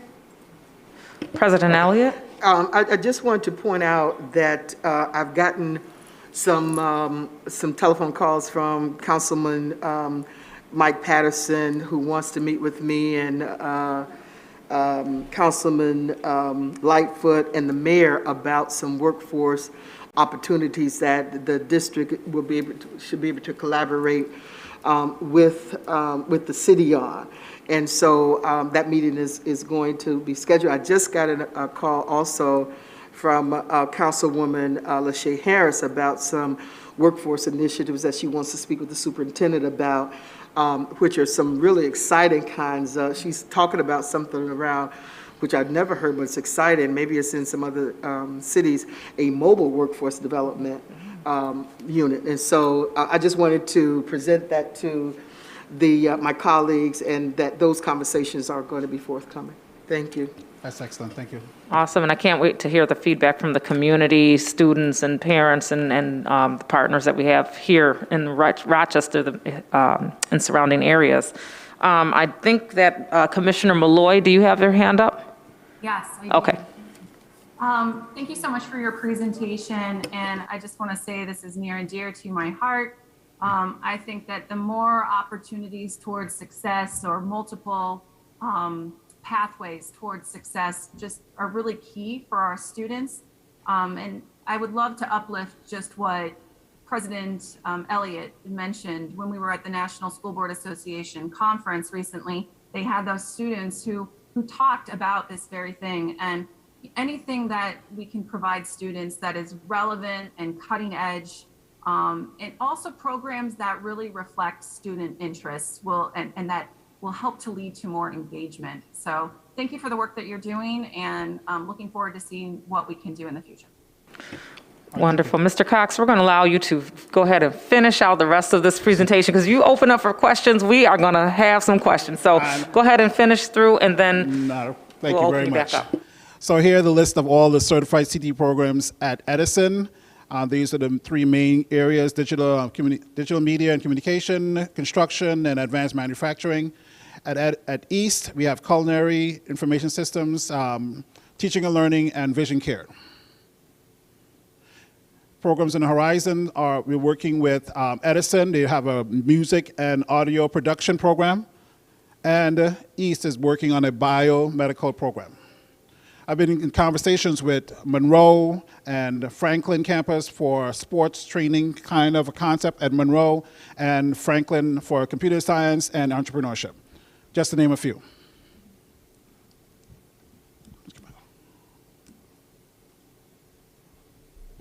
Commissioner Patterson?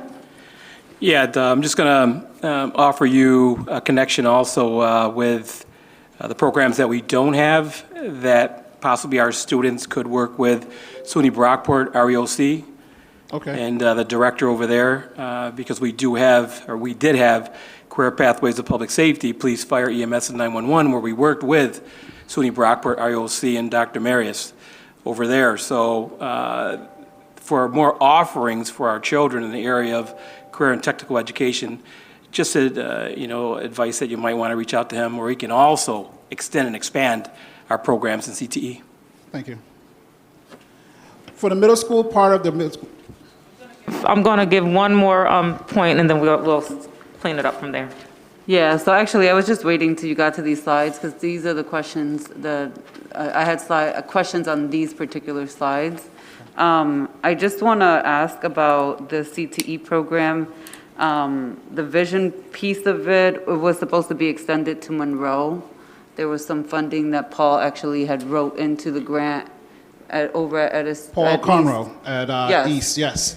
But his program was more on home repair, Optics. It was the optics program. Optics. Okay. It was supposed to extend over to Monroe, and I don't see it here, so It's okay, if you're not familiar, I can always reach out and see what happened, because there was like some advocacy that had to be done behind the scenes to get the money from East, because there was some back and forth. So I just want to make sure it went through, that it started, that it's going. So I can do some follow-up on that, and I just wanted to see where it was at in regards to that. That was it. I'm sorry. It's okay. Okay. It was before you. It's okay. Thank you. But thanks, let me know and reach out to me, please, if you Yep, know. I will reach out. Thank you. So this summer, we'll be working on updating the CTE curriculum for middle school, family consumer science and tech. The stars represent courses that will be covered in both of those classes standard, while the teacher can decide or configure the classroom to meet the needs of the community at the school. So these are just some of the examples I had in mind, but each family consumer science students will cover career exploration. They will look into internet safety. I think it's extremely important that students understand things as internet safety, and introduction to career and financial management, the CFM class. Similar in the middle school tech program as well, updating the curriculum. There are some really great, cool, innovative things such as drones we can introduce kids to now, so by the time they get to high school, they can learn about it and then be engaged in it when they get to high school. Work-based learning, we talked about work-based learning, registered and unregistered programs, and these are the description of each. But there's also a website and a link there in the website about our work-based learning experiences. Here are the registered programs. We talked about GWEP, co-op, CEIP, sorry, and all the unregistered programs. Currently, we have many work-based learning opportunities happening in our school. We have a work-based learning coordinator here at Central Office that manages the students who are doing the GWEP program. We have students at Wilson doing work-based learning at Storehouse, for example, and at Food Services. And I have new work-based learning coordinators that's going to be assigned to a school to support that school in work-based learning. So there's a work-based learning coordinator has 3 schools. This is a copy of the CDOS credentials. I'm talking about the CDOS credentials. And this is just a description of that CDOS credentials.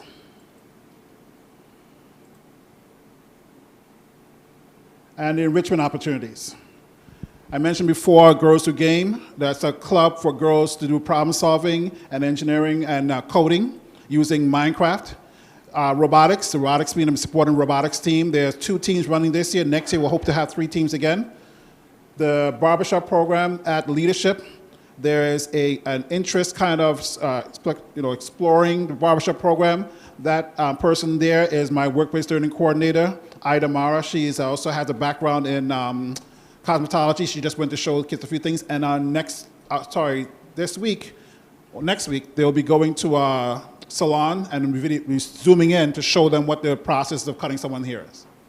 Esports, running an esport program, and summer camp. There's a summer camp enrichment program where we have things such as drone soccer, welding, carpentry, and so on for the summer enrichment for 8 to 9 students.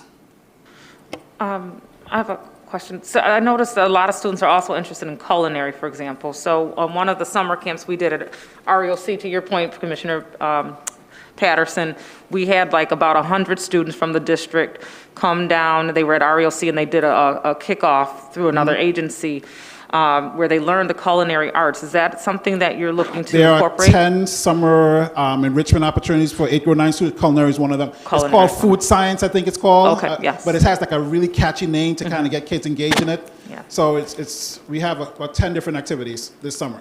Beautiful. Yes. Okay, Commissioner Patterson? There's also a program at RIT in their scholarships. What they do is try to identify kids that have a background in STEM in other areas of CTE. You talked about robotics and things like that. David Benitez is the name that you might want to reach out to. He's been trying to get into the district and speak to someone relative to those scholarships, so he could also help you in that area with, like I said, free scholarships to at least RIT. I'm sure there's other schools in the area, but at least that's one I know of. Thank you. Okay, President Elliott. So how are you going to determine that this program has been successful? For the CTE program or the summer? The CTE program in general. What is the basis for success in this program, in these programs? So we can do a couple of things, right? Let's talk about Perkins for a second. Perkins forces us to look at the comprehensive local needs assessment of the data of the CTE programs in our district. Now, that program, to get the funding, we have to apply for Perkins and you do that comprehensive local needs assessment. That data shows the success of the program and supports where the weaknesses are. That's one way to look at it. I look at it, how well are students doing in that CTE program? Let me stop you a minute. Let me go to the deputy superintendent. I'm expecting to get data of the success of this program. Let me just leave it at that. All right, thank you. Yes, ma'am. And how many students do we have involved in these programs? In CTE? In CTE, yes. I think my last slide, we have, so from 9th grade, there's over 1,000 students enrolled in a CTE program.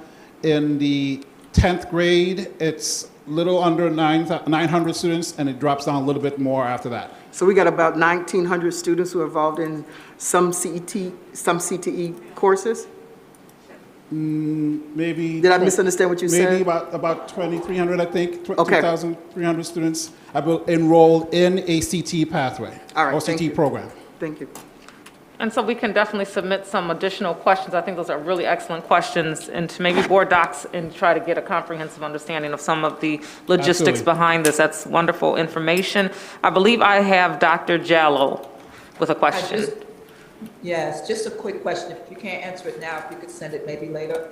How are the ARP and/or SERSA funds being used to support CTE? Because I remember it being in the spending plan. I just wanted to know, now that people have a better orientation to what CTE is in the district, how are we using those monies?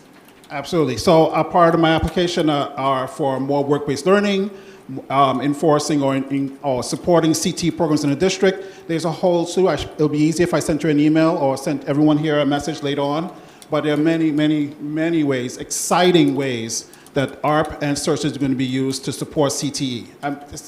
I'm very lucky, I will say, let me just say this kind of testimonial a little bit. I'm very lucky to be part of this department, part of this district at this point in time. There's so much growth available here right now that this is just going to take off. Our students will graduate wanted by all companies in the area and further on. So I'm extremely excited about it. That sounds good. Oh, yeah. If Marisol is clapping her hands, I'm on board. We need a infomercial. Okay, were there any other questions? You weren't done with the presentation, were you? Last thing is about professional development. About personal development, we are offering professional development for work-based learning, about work-based learning at schools, for work-based learning coordinators, and embedding STEM curriculum into the pre-K through 6th grades as well, to encourage more STEM practices in their regular standard courses, core classes. So we have the Cultivating a Maker Mindset, which is a STEM class, and a Makerspace champion for those schools who have Makerspace, how to manage and take advantage of that Makerspace in their building. As you know, that school, for example, new schools that got that Makerspace, beautiful rooms. School 54 comes to mind, School 22, and so on. That we can take advantage and do some really cool activities in those STEM rooms, which is also supported by the ARP and SERSA grant. Thank you. I don't see any other hands. Commissioner Malloy, are you all set? Okay, so we want to thank you, Mr. Cox, for this wonderful presentation. We will be following up. Excellent. Thank you so much. Thank you. It looks like at this point in time, we will be receiving an update around summer school.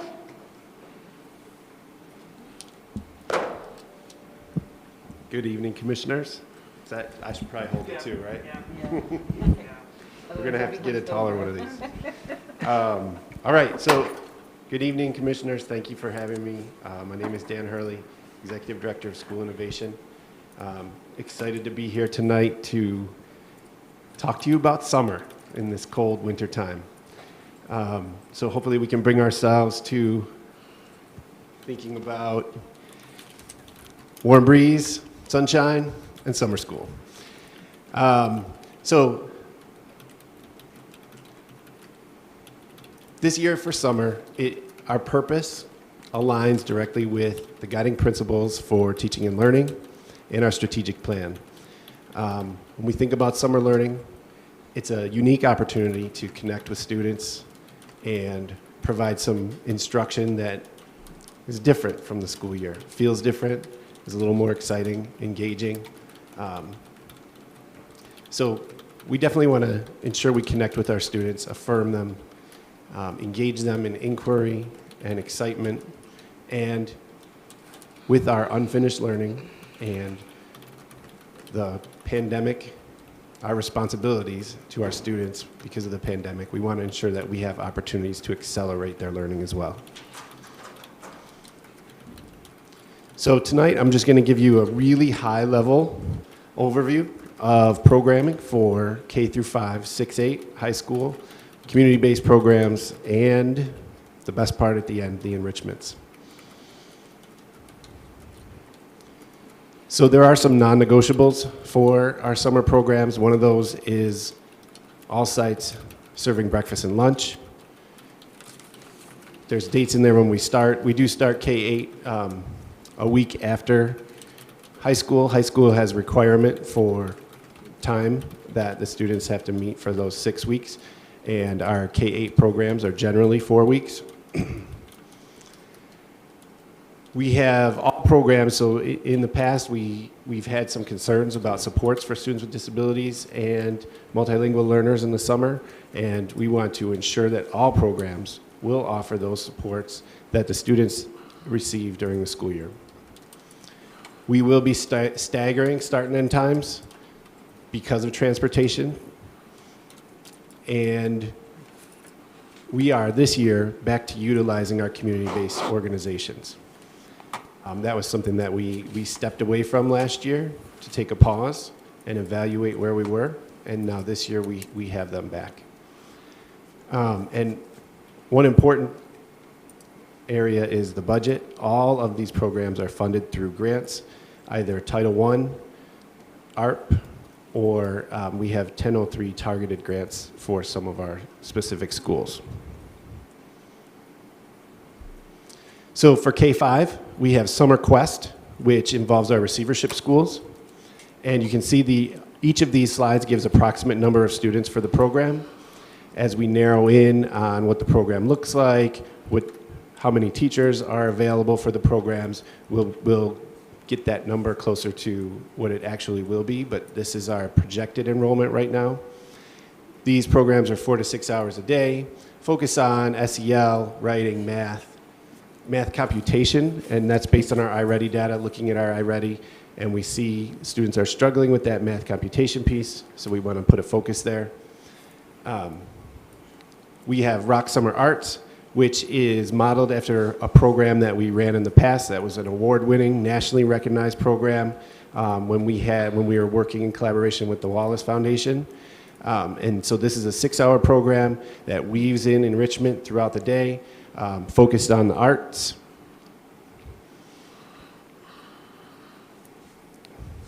In middle school, we have Rock Summer STEM, and that is a math and science focused program supported by General Motors, a grant with General Motors and the New Teacher Project.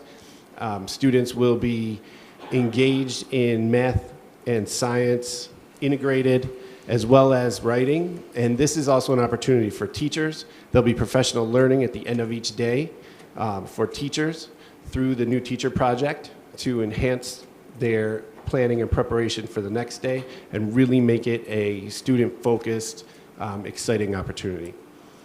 We have our Summer Language Academy, which is created by the Dome Department. They run that each year for bilingual and L students. And we have a Summer Bridge program that we're looking at engaging students in critical thinking skills through literacy and numeracy, and that's going to be at the Dr. Alice Holloway Young Academy of Excellence. In high school, so our receivership high schools, they each have their own high school programming. They are able to target which students, specific areas of students, that they need to focus on for their receivership metrics. We focus on credit recovery here. This is where we see a increase in graduation rate. And it is really exciting to see these schools, so working with the principals and identifying areas that so in working with Monroe, for example, I was on with Principal Hammond today, and we were talking about where his data, what he's seeing in his data around math and the supports that he wants to build this summer for students in math. So it's exciting for these schools to be able to really hone in on targeted students and skills and build their programs. We have our summer commencement, which would be 2 sites, give or take 700 students, 6 hours a day. This is marking period recovery, credit recovery, but I want to bring us back to last year when we spoke about changing the mindset around summer from all recovery work to let's start to build in initial credit. If we were at 99% credit recovery 3 years ago for high school summer learning, and now we're moving, last year we offered some more initial credits. We were probably in around 80%. Now we're really moving towards 75, 60% of our courses being recovery and the rest being initial credit offerings so that students can really make some ground up, open up their schedules, free up their schedules during the school year to pursue AP opportunities, pursue IB, pursue other things that they might not be able to. So really excited about that shift happening for our summer commencement scholars. It also means that we have to put it out there that students who are thinking about, oh, I'll recover in summer, we need to have that mindset and talk to them about what can you do during the school year to recover those credits if you had struggled in marking period 1 and marking period 2. And we are just getting that marking period 2 data now and really starting to look at who those students are so that they can make that up during the school year rather than in the summer. We also have some school-based programs. A lot of those are aligned with grants. Rochester Early College has their Smart Scholars program. All City runs summer program each year. School Without Walls provides opportunities for students to work on their PBATs. We are starting a new program this year, Smart Athletes at Monroe High School, and this program will be for athletes to do a transcript review, have opportunities to look, ensure that they will be NCAA eligible for sports, because that's been something that we've struggled with in the past. And then also have some opportunities to train together in the summer. Youth and Justice always also provides summer programming. Like I said, we are offering community-based organizations to support our summer this year. These are some of the groups that we're working with. These programs will serve about 2,000 students. Actually, the public libraries alone are talking about serving 2,000 students with their programming this summer. But these other programs are a big part. They develop relationships with kids, and it's exciting to see academics and enrichments come with our community partners. And then this is my favorite part, all the extras. So last summer we started with our RCSD Takes Over, and I know Vice President LeBron, I know that you were able to participate in the Strong Museum, and we were able to do some of those takeovers. So we're looking at how are we building community, what opportunities are we offering to our students in the summer and our families. So we have Play Champions. Play Champions is going to be a group of our rock restorative students that we are going to hire for the summer to be able to go out into our neighborhoods and play with and just create opportunities to play for our students, for kids in neighborhoods that aren't necessarily going to summer site. This will be a place where they can come and have some play. We have RCSD sports camps. So our executive director of health and PE is beginning to really look at the modified sports and how we're supporting our varsity teams by building a pipeline. So we have sports camps available to middle school age students that are run by our RCSD coaches. Rock City Players, that's our theater production group, and that's usually about 80 students who put on a theater production in the summer. It's open to students in grades 4 through 12. We have coordinated work-based learning, which Mr. Cox talked about previously. We will be having students working this summer, working their jobs, but working with a coordinator to earn credit for the work that they're doing. We have our takeovers again. We're going to look at roller skating, the museums, the galleries around town, and so we'll be having more of those. Field nights is something new. We would like to have a couple of evenings where families can come enjoy the facilities, the athletic facilities at some of our, we're putting all this money into these wonderful athletic facilities. We want to have our families be able to enjoy them too. We have high school boot camp is going to be for entering freshmen, an opportunity for them to kind of get their feet wet, go to their school, start to learn about, from counselors, learn about credits, credit accumulation, how they select their courses, what pathways are out there, get that feeling for what high school life is like. And then we do have summer youth employment. We have students who will be working with older students who will be doing some SEL activities with our elementary students. We have other opportunities throughout with the Summer of Opportunity, connecting with the City of Rochester. So those are exciting things that, you know, as we think about summer and how enjoyable it can be and how we can do that together and offer different opportunities for students, it's exciting. So our next steps, we're staffing, so you will see resolutions coming much sooner than they have in the past. So we're on top of that. Curriculum updates, we have most of the curriculum created for summer programs from the past, but we do want to update that. Professional development for all of our teachers that we hire and administrators around summer summer facility. Like there's a lot of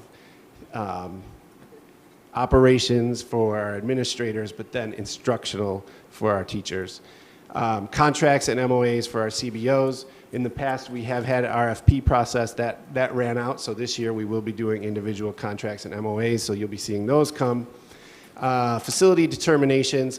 We are working on the exact sites for some of our programs, and we do have some exciting opportunities that we're looking into that I hope to report on soon.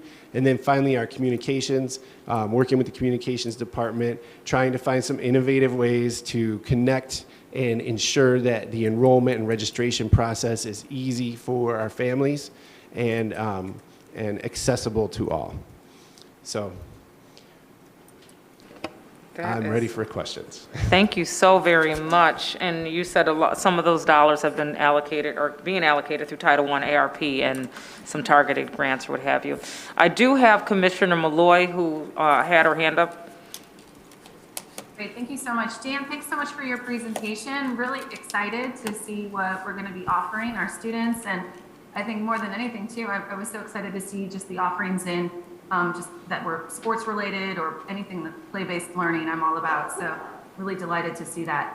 One concern, just on slide 3, just with the grade level configurations, and perhaps I don't know the history, so forgive me, of the summer school planning, but I noticed it said K through 5 and then 6 through 8. So if I'm to understand correctly, does that mean that we are going a K through 5 configuration for a summer school and then 6 through 8 would all be in one building as well? Yeah, so I can answer that. When we think about summer school, it's really that kind of year after.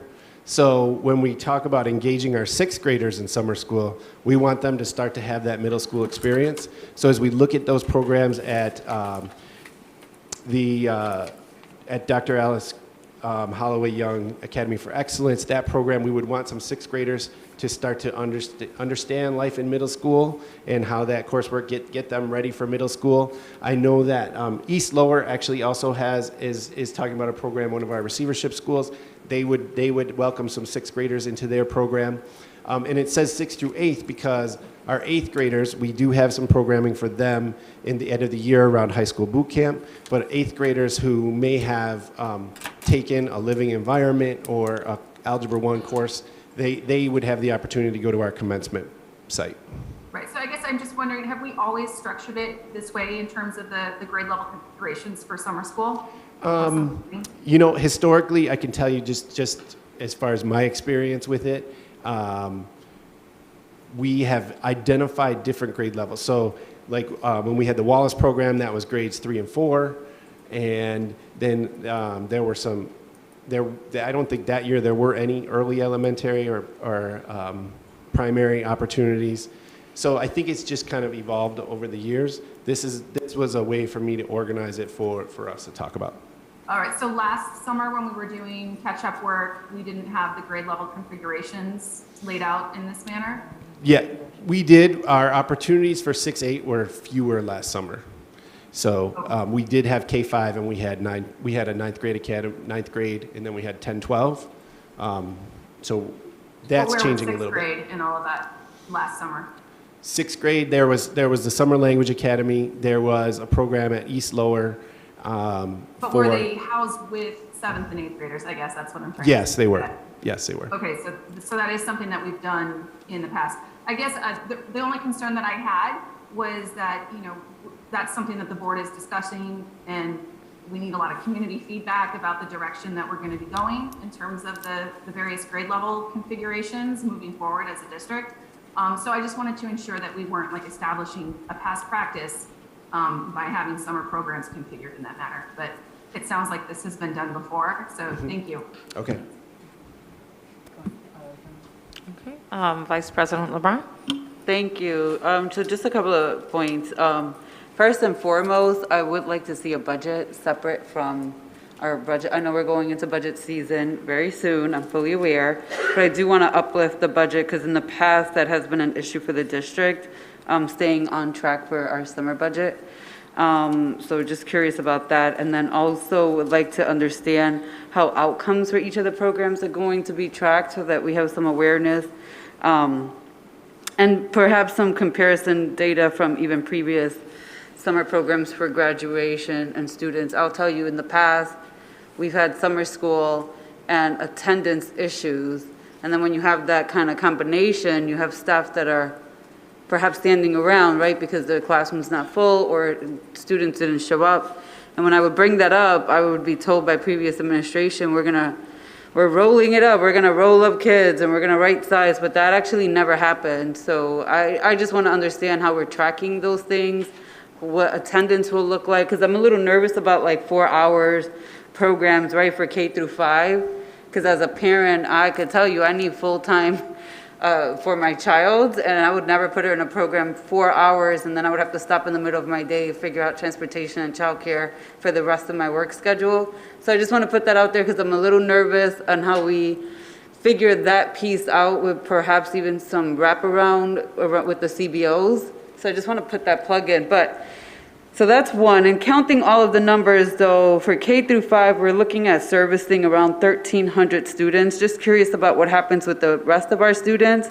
550 for kids 6th through 8th grade, and about 2,000 for 9th through 12, and then an additional 2,000 with the CBOs. And most of the CBOs listed here do tend to work with that age range of kindergarten through 8th. They don't really, too many of them don't go into high school, maybe in Compass, but Yeah, there aren't many CBOs for high school. yeah, there's not that many CBOs for our high school, so just want to uplift that. So just wondering what happens to the rest of those students. And then 2 more things here. Play champions, that actually came up in my day job. I don't know if you're aware, I coordinate play in Rochester, and so I do all the neighborhoods. It is resident-based led, and I work with the cities to do like the technical support, so I get them their permits, we get them funding so that they can run play events. And Sarah and myself from the city, we just met because the city of Rochester is also going to champion play events, and they're calling it Play Neighborhoods. We call it Play Rock Your Neighborhood. And then somebody mentioned to me today, like, hey, were you aware RCSD is doing Play Champions? And I was like, nope, absolutely not, did not know that. So I'm glad you're bringing it up because I would love to have conversations with whoever's coordinating to kind of, my goal too at Common Ground Health is to bring all play folks together so that we're having universal conversations, we're not overlapping, and we're expanding as many opportunities as we possibly can. So we just met with the city to start having conversations about the calendar for the summer to ensure that we're across all quadrants, right? That we have multiple events, that we're not overlapping with the city events, with resident-led events, so that the city can support them too. But the other piece that I thought about was Rec on the Move is also going to be transitioned a little bit, right? And so we are looking for people to hire. And paras and TAs, if you're listening, it is seasonal, 40 hours in the summer, 20 in the fall.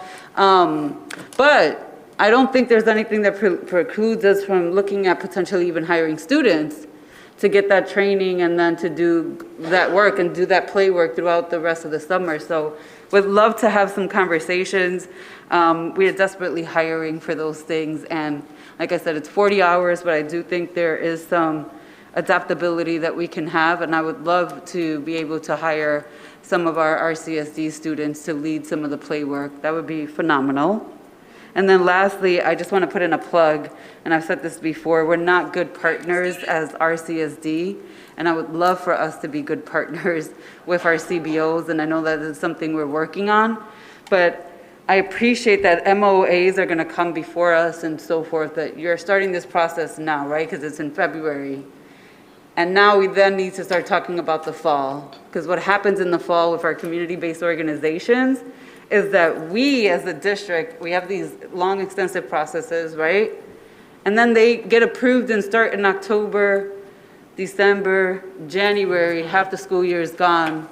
And so if we can, after this, if we can like start focusing on fall planning for our CBOs and what that's gonna look like, so that as we approve these, and I expect these resolutions in June, because we have had the experience of resolutions coming late to the board for summer school, and they should be approved before July 1st. So I expect these resolutions in June. That in July, at the board business meeting in July, we're approving and discussing the CBOs for the fall so that we can get things moving. And I see Marisol, you're shaking your head no, but I hope you mean yes, that we're gonna move and be better partners so that we can all be prepared for our students come fall. Thank you. Let me comment on that first. We are already looking at planning for after school for next year. Already starting that, because that's exactly it, is we want to be able to start in September. So that means this summer you should be getting those MOAs, those contracts, those things for next year with our CBOs. And to add to that, Commissioner, Vice President LeBron, my nod was no, because I thought you were going to say that we were going to bring something in July. The answer is no, not in July. You're already receiving resolutions for summer school, so they will be coming in even before June. Yes, we've already got our administrators through and planning for summer. So let me address some of your points. As far as budget, I'm happy to provide that. We do have that by site, and we work with Office of Grants and Program Accountability for that. And I want to say, the two things that you talked about, budget and program evaluation, are tied together. And this is an opportunity, and we know this is an opportunity. We have this ARP funding. This is our chance to build some robust programs and evaluate them, do deep focus on evaluation, so we know what works. So that way, when ARP funding is gone and we have to budget for summer, we know exactly what programs have been successful, and we can sustain those. So I really do see those two tied together, and this is a great opportunity for us as a district to move forward for summer learning.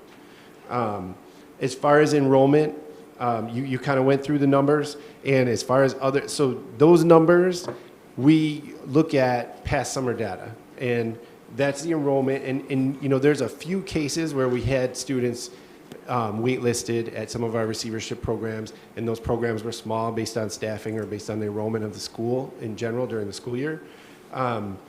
But generally, students who want to enroll in summer school can enroll in summer school.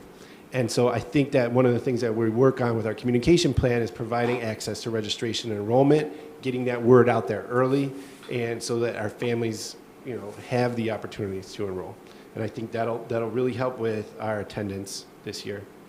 And Play Champion, we talked kind of about Play Champions, but Play Champions, it's I would love to get together so that we can coordinate all 3 of those programs with Dr. Green and her staff, and we can get together to figure that out. I see this as just a win-win kind of program, and this comes from, we were at the National Summer Learning Association national conference, and they were highlighting programs in Miami and San Diego that were doing this, going out into neighborhoods, playing with kids, getting their high school students to kind of turnkey their learning. So we've been talking to Playworks as a group to work with those students and train them before they go out in the neighborhood. So let's definitely coordinate on that. Yeah, absolutely. And I also work with Playworks too. They are one of the folks we also reach out to do some of the neighborhood-based training for like folks from the different neighborhood associations, because that's really who runs Play for us too, is any neighbor in the city of Rochester that wants to essentially shut down their street and have a play event. They are in charge of that. I just do the technical support of like the city and the permit and stuff like that, and find funding for them, the resources so that they can make it happen. Thank you. Do you have Strong Museum of Play as part of the network that you, I may have missed it on the slide. So we do takeover events there. Okay. So last year we had several hundred families come, and we'll do the same again this year. Okay, I want to be cognizant of the Zoom room. Is Commissioner Malloy still present?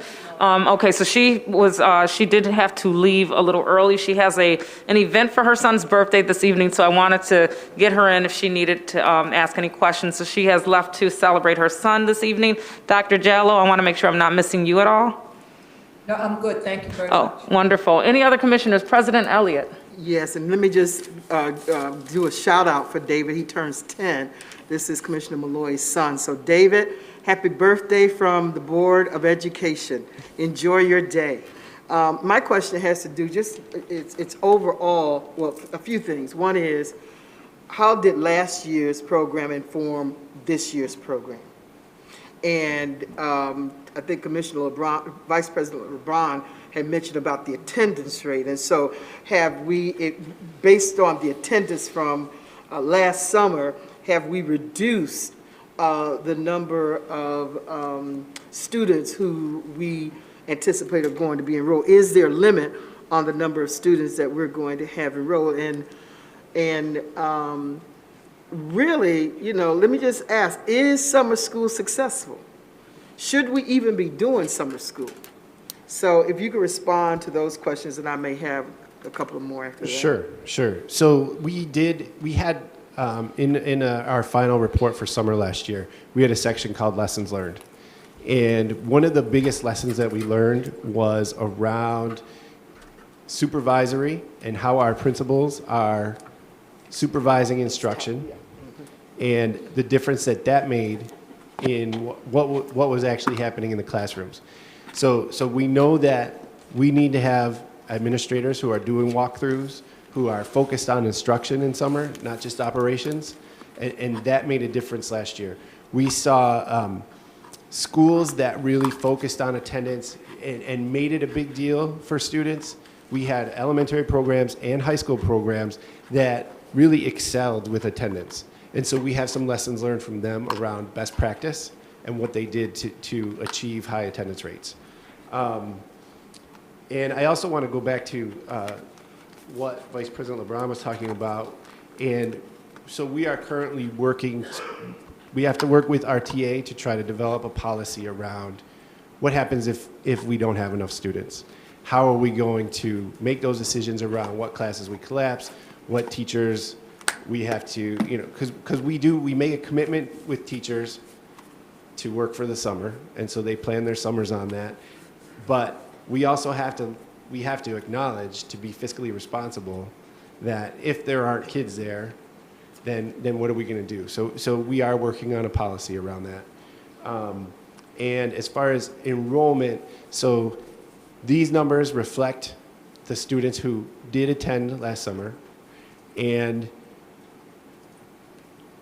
we did increase the ratio of teacher to students. Last year we had it at 12-to-1 because of COVID restrictions.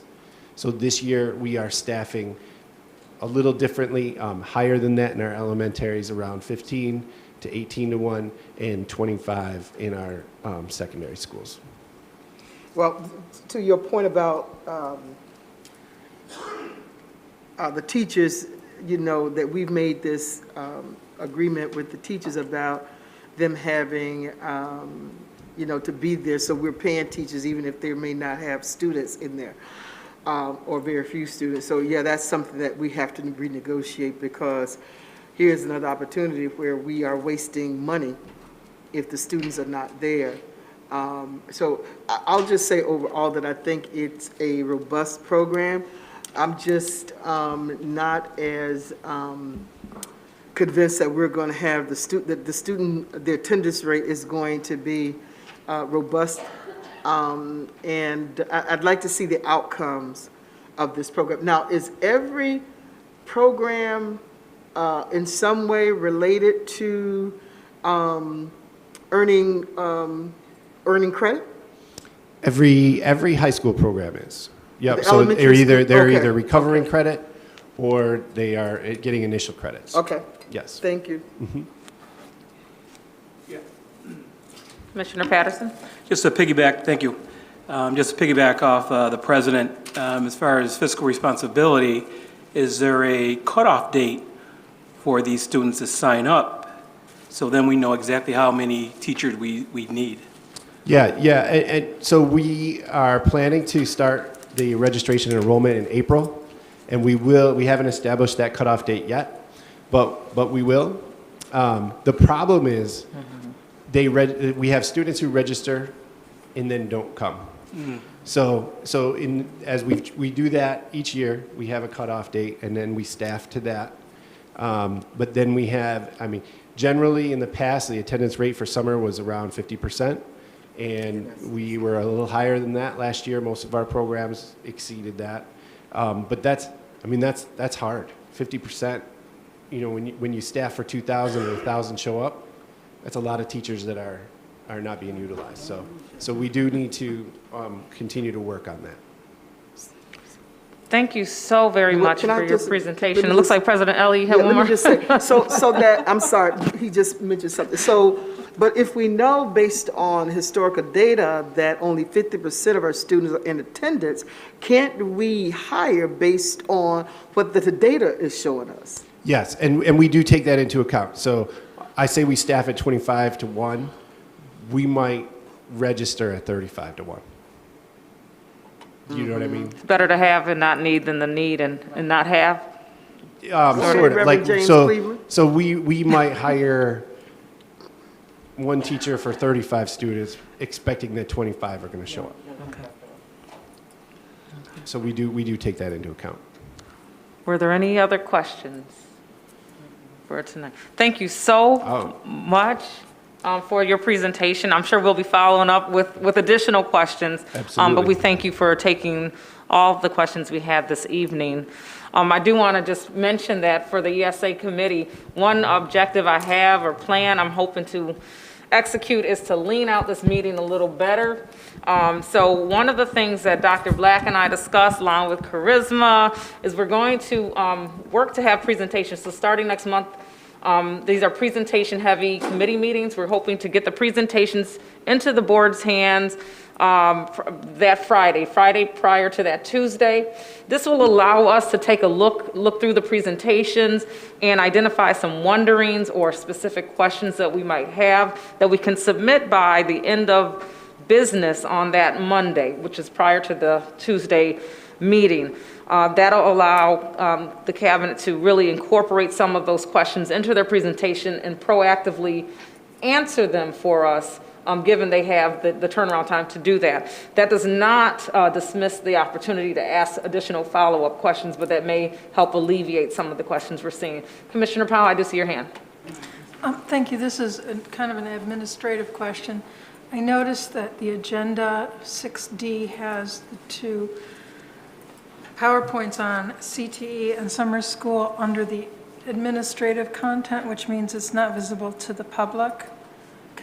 Now that it's been presented in our committee meeting, can that be moved to the public content section?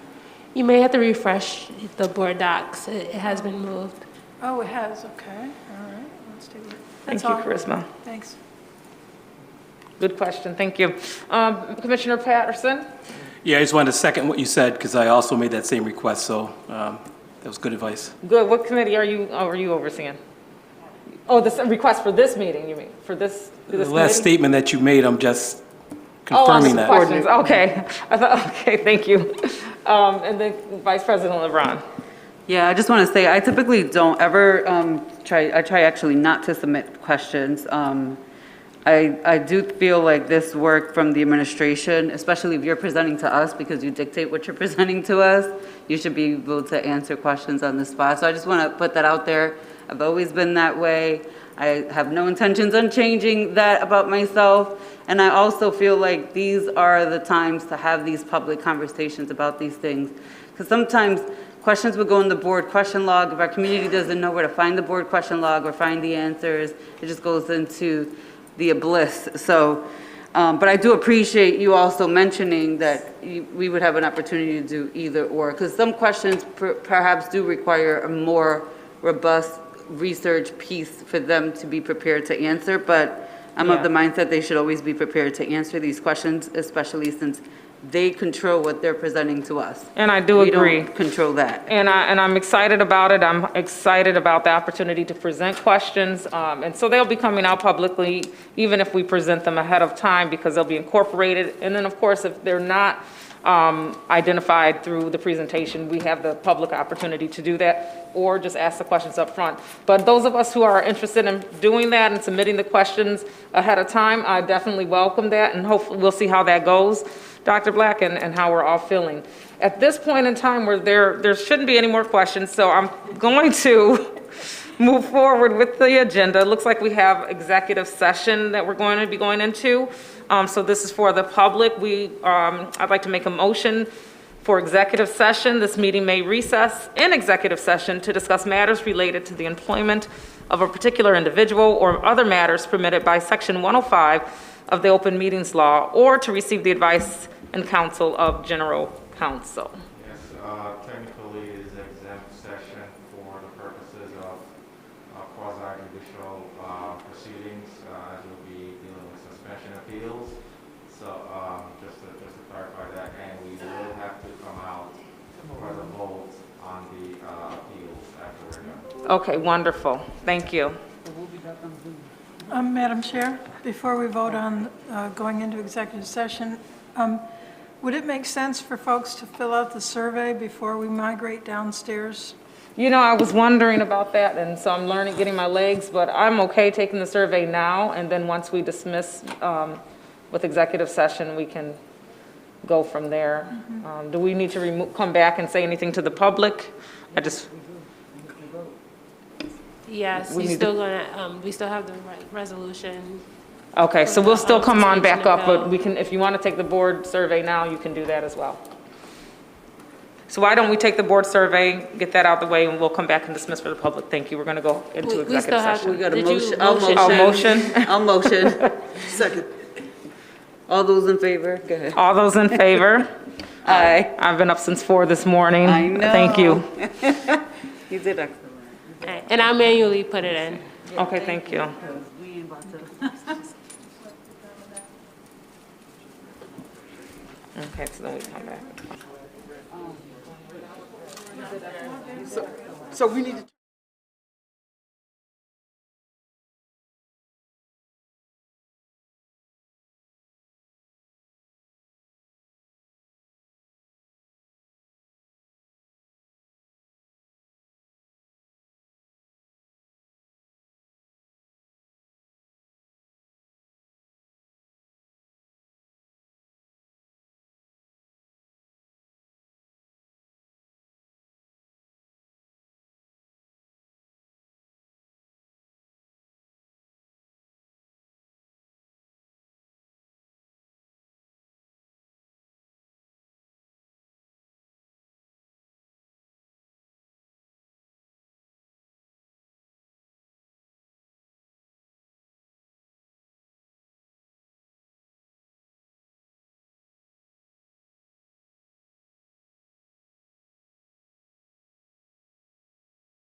Welcome back, everyone. We have ended our executive session, and we are back to actually make a motion for Resolution 423.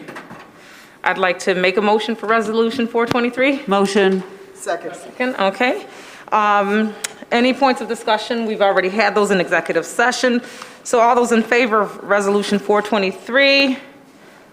Aye. Okay, wonderful. And Resolution 423 moves forward at this time.